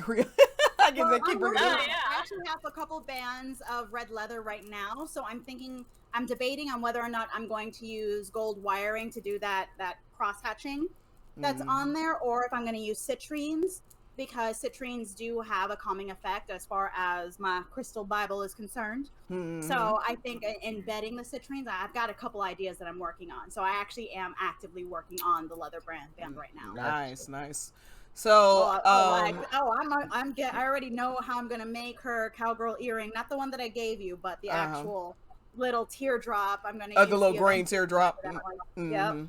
Yeah. I've already got plans. Like, Tifa is honestly getting the bulk of most of my jewelry ideas. I can't help it. She is my muse. I love her. She is my muse. So another thing is, I think here you see in the screen that Tifa does bring up Zangan again one more time, Rakesh. Yeah. And Marl, she's unraveling his lies right now. Yeah, and I think that's actually one of the sad things, because it brings to question, maybe Zangan did look for Tifa, or maybe he did try to reach out to her, and Rakesh is just like, I want to keep Tifa. I want to keep her for myself. So I'm going to keep all of these outside influences that may take her away as far away from her as possible. Yeah. So it's very possible that she wasn't abandoned as she thinks she was. And she's realizing that. Stamp is mentioned here too. Once again, watch some TV downstairs. Stamp the little dog. It's about to start. Yeah, that's just interesting. That the Stamp's also mentioned. He's like, boom. Another thing that I think is mentioned around this time is Marl does reveal that Barrett's looking for Jessie as well. So both Barrett and Tifa are looking for Jessie. Yeah, but both have different motives for while they're looking for Jessie, and I think that's kind of important, because Barrett is looking for Avalanche Jessie, while Tifa is looking for Jessie. Yeah. And the one they get is the one that has the strongest pull for Jessie, which is Avalanche Jessie. Yeah. And I think there's that dichotomy and the need for Jessie, and which need is of the higher value for Jessie as a character. Yeah, and so this is the part that you're talking about. It says Baron and Marlene came to Midgar a year ago when Marlene was still a baby. That's why, and they wandered around place to place studying planetology. And then, she name drops Jessie. So, just to start wrapping this up, because we're headed into 2 hours. Time. Good Lord. She does eventually pay off her debt. Now they tried to charge her way more than she owed, right? And one thing is she decides to use the money that she was gonna pay it off with to buy Seventh Heaven. So that's one thing that stuck out. She could have been home free at that point, but it mattered to her to help out Barrett and Marlene and make sure that they didn't have. And another thing that stuck out to me as well was how everybody else had already given up. They're like, okay, let's pack it in. But she wasn't ready to give up. And that lit a fire under everybody else's ass, but she's the one that's like, no, I'm not ready to give up. If there's still a chance, I'm going to take it. So I think that's more of her fighting spirit kind of rekindling itself. Because right now she's going through the motion. She's just crawling out of survival mode. Yeah. But this is waking up that fiery spirit, and the cage is open, so fiery Tifa's starting to creep out, and you're seeing more and more of it coming to the forefront, because she's not satisfied. She is ambitious, she is caring, and it's kind of all culminating into the Tifa that we've come to love, and that she's ready to move heaven and earth for her loved ones, and she has this sense of self to do so. So when everyone else is giving up, she's ready to move forward. And that's ultimately what Cloud emulates when he, in Advent Children, when he is essentially losing to the memory, losing to his survivor's remorse or survivor's guilt. Whereas he was like, no, we're going to keep going. There's a chance to keep moving forward. Yes, I feel guilty, but let's move forward. We got to keep going forward. And we get to see more and more of it as more of Tifa's story progresses. Mm-hmm. And I think that's inspiring. Yeah. And what were you going to say, Bobby? Oh no, I was just saying we should like kind of bring in that Monty did pass away around this time, so actually Tifa didn't want to use her savings. I think it was that they were working toward whatever debt that they had to pay off for the bar because they would have lost the bar. Yeah, it's right here, 200,000. Mm-hmm. Yeah, she was ready to work for it, and then she's like, "Oh, okay, there's option B. Not use my savings." Yeah. They said they needed it because I'm reading past it now. They needed it by the end of the month, 200,000 gil. Monty had 40 saved up, so they needed 160. And they're going back and forth. Barrett says, did I hit a nerve? Because they're talking about coming up with the money, and he figures out that she's in some kind of debt situation. But yeah, so Tifa blurts out she has 160,000 gil. So this girl literally has over 100,000 gil right now. I don't know where she's keeping all this money, but yeah. She's keeping it in the hamper. She's keeping it under the bed. Dude. There's a sack or something in that place that they did mention that she had like a sack. Yeah, it's like under her clothing, and then when she's like digging it up, her underwear is all over the place, and Barrett's like he's like I don't know, he was like Nunu or Nana, and I'm thinking Nunu Nana from freaking Jessie and K-pop. Now I got this song in my head every time I read that line, and I can't take it seriously. Yes. So somebody who promised to pay Tifa back? I can't even. I forgot. Barrett was saying that he was going to pay her back, and she's like, "Don't you dare, because I'm doing this for me too." Yeah, and then she has him. She's like, "If you really want to pay me back, buy me a pinball machine." Mm-hmm. Yeah. And I think it's a very pinball machine that's used to go up in it. Yeah. So that's how they. That's how she acquires Seventh Heaven. And gets Barrett and Marlene off the streets permanently. So if you notice, is it sad? Huh? If you notice here, it does mention that Barrett does seem to hear that it was Avalanche is doing for Corel. Mm-hmm. So that it kind of also Nojima does dismiss the fact that Barrett wasn't aware of Avalanche's involvement in the Corel explosion. Mm-hmm. It's more that he's more blinded by Shinra because first of all they're the ones who massacred the town. Yeah, because it says here, everyone says it was Avalanche's doing, but I know it's all Shinra. I'm gonna blow him into a million little pieces. He's a witness. Mm-hmm. He's a witness to the travesty. He lost his home, his friend, his wife. All he's got left that's keeping him alive is Marlene and his rage. And vengeance. I literally take an arm from him. Yeah. Oh, yeah. So... they legit took his arm, which I'm not gonna lie. I always try to figure out the logistics. Okay, so he was changing Marlene's diaper, right? But he's got one hand. So I'm like trying to okay, how would you change a diaper with one hand? I mean, and then at the same time, I'm like, okay, at least Marlene is a girl. Because I hear boys are a little harder to change and you have to dodge, roll out of the way a lot of the time. Mm-hmm. Especially this number one. This is number one.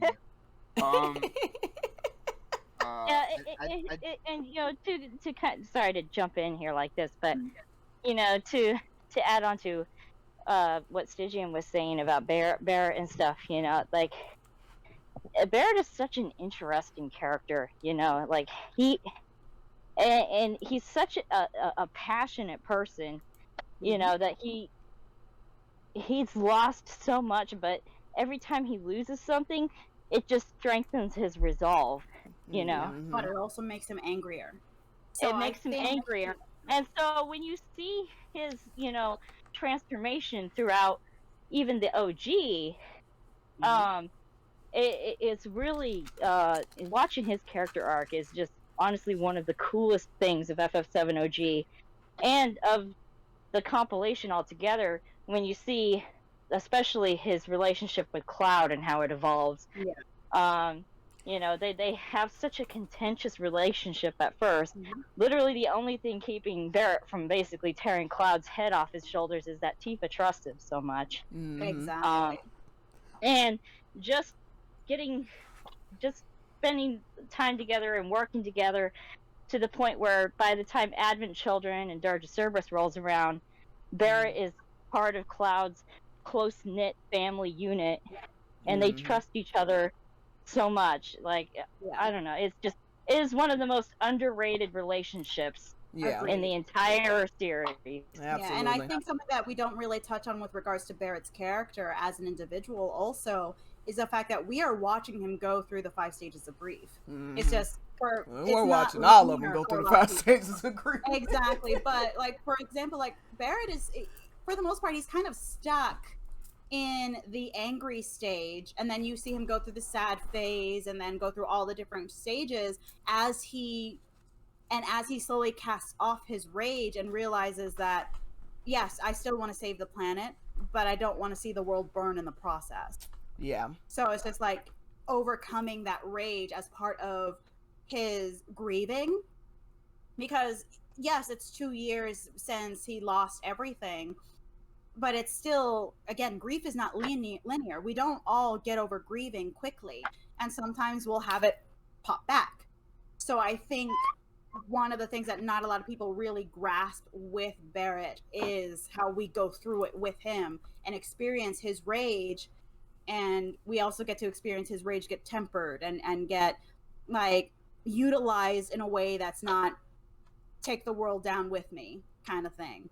Like, I'm gonna save you even if it kills you kind of thing. Yeah. This is my favorite all part. right, so yeah, all true things, like everything I agree with for sure. So to wrap things up, let's see. Yeah, so as I said, she ends up realizing that they've been kind of swindling her. Doesn't she kick Rakesh's ass at some point? And he deserved it. Yeah, and I cheered. I actually verbally cheered. Yeah, and it's like when her bracelet snapped, you knew that the cage was open. Just like, might as well just let Fiery Tifa do her thing. She's let her explode. Get out of the way. It was glorious. Yes. So that it says Tifa turned her attention to Domini. I'm all paid up, right? I'll manage the rest. Thanks for everything you did. Oh. No, I'm sorry, Tifa. The truth is, I loved you. Ugh, God, Rakesh. And then she what an absolute pig. So let's quickly recap that if we can. Just so basically, Tifa finds out that the money's gone, and she's like, I swear I have it. Then she goes to confront the nurse because she thinks Rakesh took it. Mm-hmm. And then in the hospital, she finds the leader of the Manson group, who's Uncle, the food stall guy. Himself. And then he reveals the whole truth that even Dominique was like triple charging for the bill so that they can, Rakesh can pay off his gambling debts. Yeah. Yes. And yes.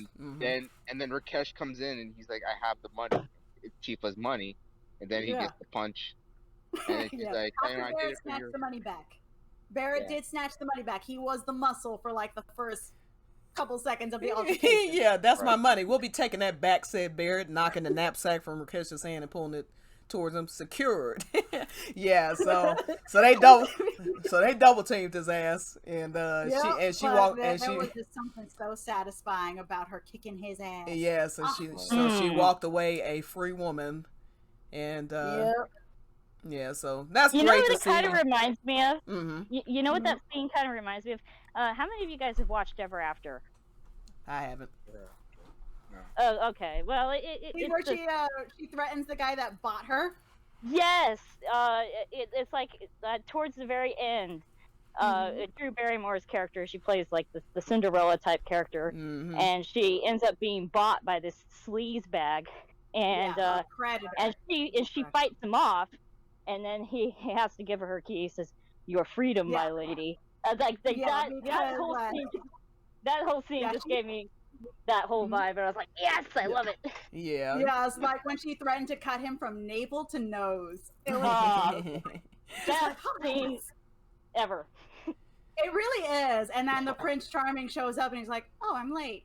Oh, yeah, I mean, he showed up. Cloud showing up late, kind of saying, you know, sorry I'm late. I can't believe You already saved yourself, but I can't believe he declared his love for Tifa after he just offered to I know. It's just like trick but her I out love in you. damn Walmart and been triple charging her and tricking her, trying to trick her out and shit. I love you though. He was literally, he was literally like an abusive boyfriend without the romantic relationship. He Absolutely. was trying to be. That's exactly it. He was trying to be the toxic manipulative. Do they ever say how old he boyfriend. is? Do they ever say how old he is?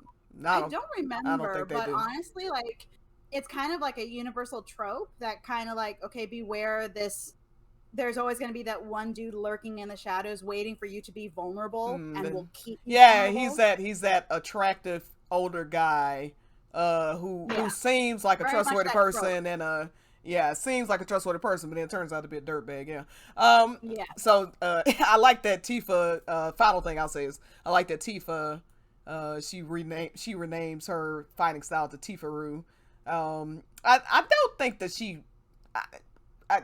This in a weird way reminds me of Aerith, when it comes to Zack, the way that she, like, I think Tifa, because she has those abandonment issues and she doesn't know what happened to Zangan, she hadn't seen him in years, that she's kind of making up her own story in her mind to kind of keep him alive in her mind. Almost. Yeah. It's hard to explain, but it reminds me of when Aerith's like, oh, well, maybe he ran off with another, maybe this, maybe that. She's coming up rather the story than the fact. Yeah, because I think she's kind of bearing her worry, especially now knowing that Rakesh was lying to her the whole time. She really doesn't know what happened to Zangan. Exactly. And I think, this whole challenging him, even though he's not there, next time I'm going up against him with Tifa-Ru, Yeah. So kind of graduate, so to speak. And in addition, it's very much, like you said, it's very much like like, for example, when somebody loses a loved one and they go missing, people want to fantasize maybe they just ran away because it's better than the alternative. The alternative is that they've been lost or something bad happened to them. Yeah, exactly. And tying it back to Aerith, I think in her situation, I would be happier thinking that, oh, he just ran off with another girl versus what actually happened to him, where he spent his life being tortured and then brutally murdered. Yeah. And it's just like, I think in that instance, I think I would prefer Zack to be a philandering, two-timing asshole because then he'd be alive and happy.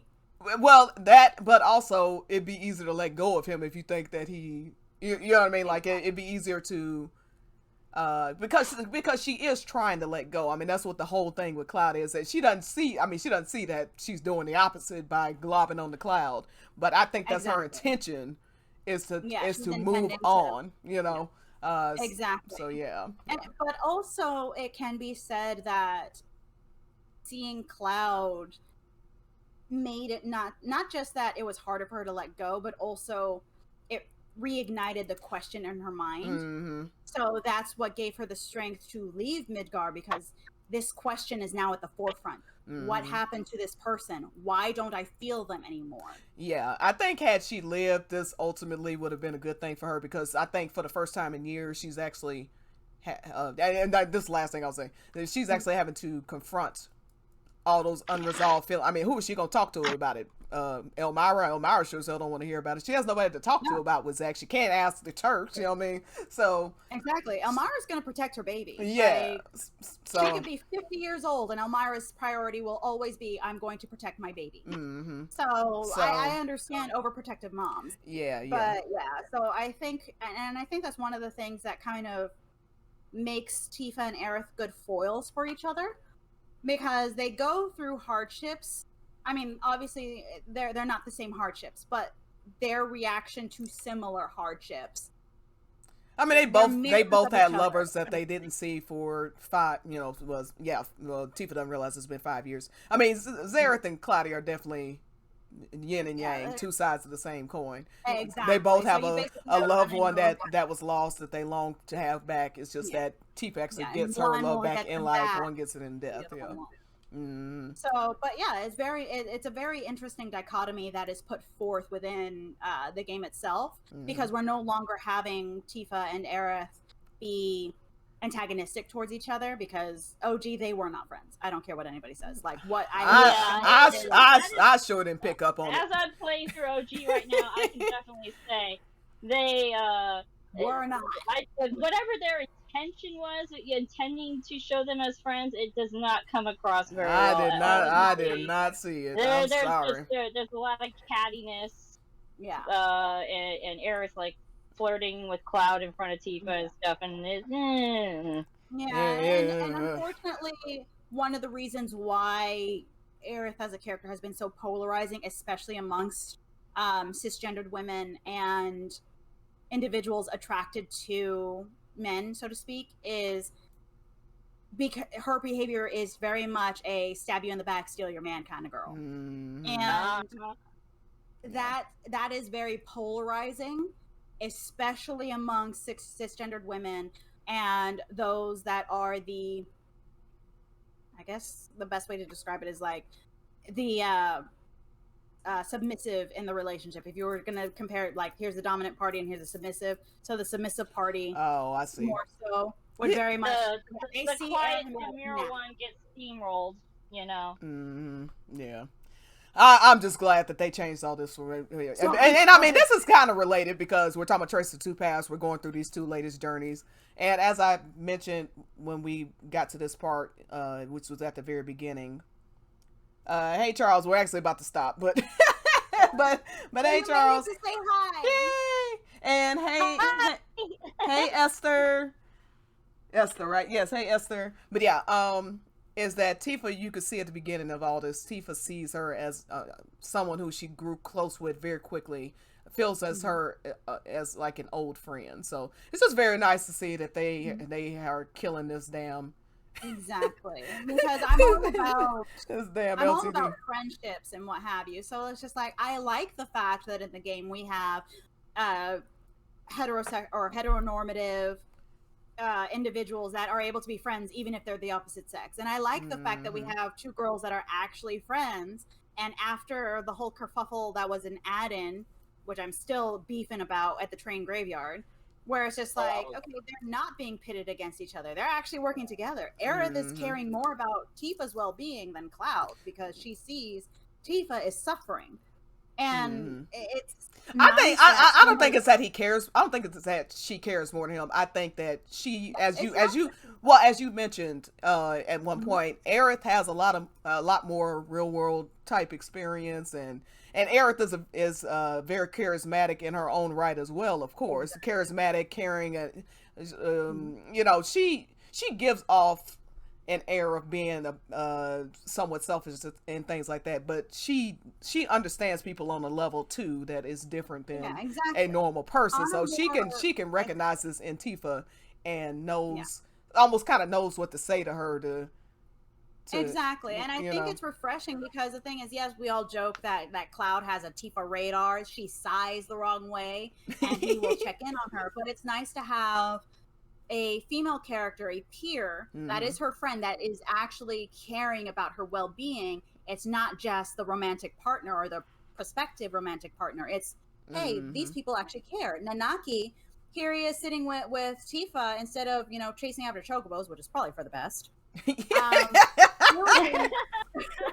just want to know how he was gonna catch one. That's what I want to know. But the chocobo would see him come and be like, "Nope." Nah, player. That's a gigantic ass dog thing. I don't know what that is, but so here's something that I want to say as a tangent. When you have to go get on the Midgard, the chocobo to get to the Mithril caves and get past the Zalem. How the hell is Red? Is Red gonna ride a chocobo? I don't. Well, I mean, he's a dog. He can doggy paddle through the marsh. Yeah, he can run just as fast. He can run just as fast, and probably faster than. Well, maybe not as fast as a chocobo. But he can keep up with a chocobo. Let me put it that way. Have you seen him jump? He can I mean, I think he'll be fine. So, like, I've kind of got this funny little headcanon, because technically they can walk through the marsh. You can walk through it just fine. Sometimes you can even beat the Midgard Zalem to the cave. Yeah. I've done it once. Yeah. I've never done it again, but I've done it. But I've always got this funny headcanon where it's just like Nanaki doesn't enjoy going through the marsh, so he just like jumps onto Barrett and it's like, nope. Oh my I am god. not going through this, otherwise you're giving me a bath. Poor Nope. Barrett. Yeah, it's so Yes, funny. Like, Nanaki would smell terrible. yeah, Just it's so funny. I was thinking about traveling across the marsh earlier this week, and I was looking up like clips from that horror movie Anacondas. Oh, And they're my walking through the marsh, and I'm just like, oh my god, this could. But what if we have like a scene like this in Rebirth where they're just like walking through this marsh, and you just see this giant shadow just moving in the water and stuff. Like, I want them to make this thing as freaky and scary as possible. Like, I want them to scare the shit out of me. I want to know how Sephiroth. But I would be all about that. Yeah, I want to know. I'm thinking like Aerith's dressed in that marsh. Have you guys seen the Midgar Summer from in FF? Oh, you're gonna see it too when you play Stygian. They're giant ass snakes in FF in 15. Oh, yeah, you 15. And he's a little over leveled for the area, so you will run away unless you grind a little bit more. Yeah. But because I was surprised when that guy jumped at me, and I was so distracted by the name that he ate me. Well, he might as well have eaten it. I remember that game over bitterly. Hilarious. All right, well, we're 1 minute shy of 2 hours. I love how I said it was going to be an hour stream. That obviously did not happen. So, I don't even know why I tried. I mean, you know. We've all got something to talk about because there's so much lore packed into this 200 some odd pages. Whew, and I know. even what's not explicitly said, there's still so much implied. Yeah, if you know the compilation, there's so much you can pick up from in this. Yeah, so all right. Everything fits together like pieces of a puzzle, of a very intricate puzzle. And then, you know, if you have like an extensive knowledge of the compilation of previous games, of other novels that Nojima has written, everything just fitting all those pieces together is like, it's so much fun. Like, I love the story. I'm sorry, I'm nerding. Yeah. The story ended. Did we mention that there was like a scuffle between Tifa, Jesse, and some Shinra guards, and then that's how we find out. That's how Tifa found out about the machine gun arm Barrett has. And when they're like so Tifa was supposed to be meeting up with Jesse, and then Jesse realizes that even though the Avalanche meeting had been canceled, she suspected that maybe Shinra was still going to be there, so she went worried for Tifa. And then they like jump behind debris. They're ready to like wave a white flag and just like, don't shoot. And Barrett's all like, comes in for the save. Last minute, that's when he's like, but he made it. And then he goes like, I wanted to join Shinra or something, or not Shinra, or join Avalanche. Yeah, that's kind of like his application into Avalanche. Yeah, that's how he did start, and that's how. And they all cram into Tifa's teeny tiny little container house. And I just keep thinking of this giant burly man in this teeny tiny container, and it's just like, how do you not feel claustrophobic in that? I know, my God. Barrett is like 6'6" by 6'6". Like, yeah, I don't know how Barrett moves around freely anywhere. To be perfectly honest with you, I don't know how this man gets away with being part of a terrorist group. But I think part of it has to do with the overall world building, because there are monsters that can easily access the residential areas within the slum, so they have to walk around armed, otherwise they're going to be monster food. Yeah, I'm just saying, I don't know how a man that looks and is the size of Barrett Wallace is sneaking around doing anything with a terrorist group. He does not do sneaking. Okay? He is as graceful as an obese walrus. Okay? What cracks me up so bad is that, and then last thing, we really gotta go, is so there are two parts somebody pointed out where, so Aaron, I forget what was going on, but Tifa falls gracefully, right? She lands gracefully, and when they get separated in chapter. Yeah. 17. And Yeah, Aaron falls on her face, and then Baron and Cloud have the exact same moment later in the chapter. Yeah, exactly. So Cloud and Tifa are graceful, always landing on their feet. They're ready to go. Yeah. Baron and Aerith, not so much. Okay. Yo, poor Baron. Baron was just flat. I mean, he just fell right on his. I said, In dang. Aerith's defense, I feel as if that was like an allusion to like Sailor Moon Usagi, which I also have Sailor Moon merch.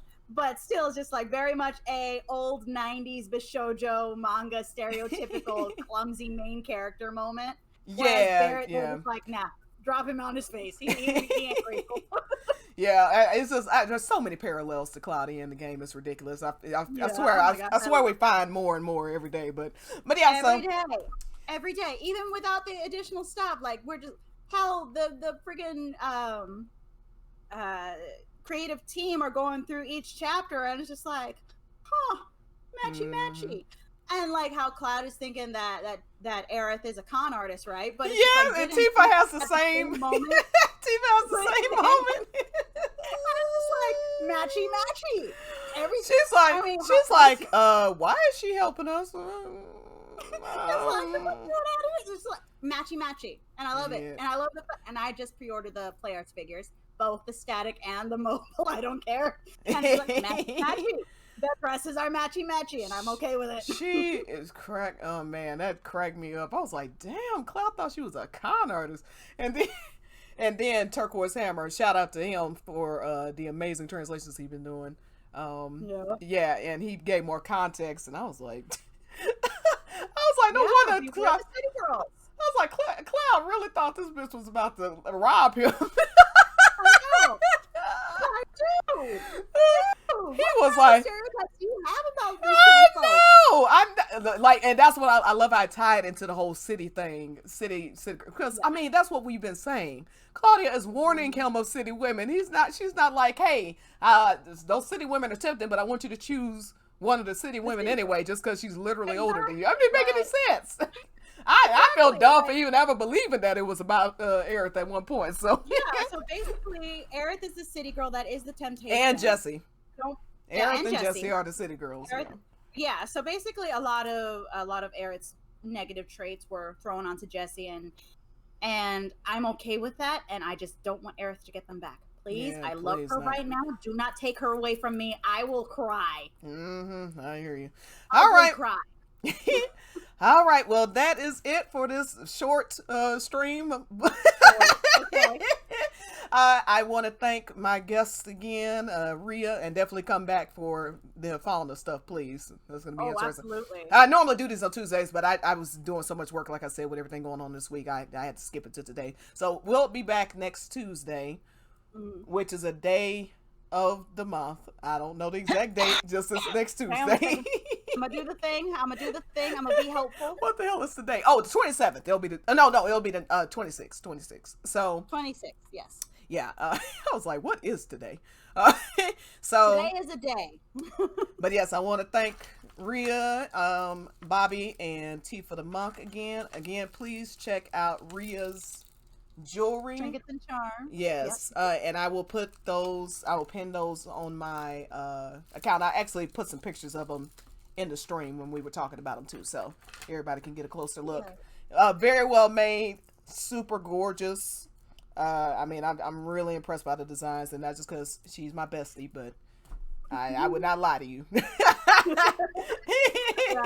I'll definitely be sending more stuff because I like giving prezzies to my friends. So I know I should be selling this crap, but I love I'm really into bracelets these days, bracelets and earrings. So yeah, but anyway, I appreciate everybody for tuning in. Everybody say bye. See you next week.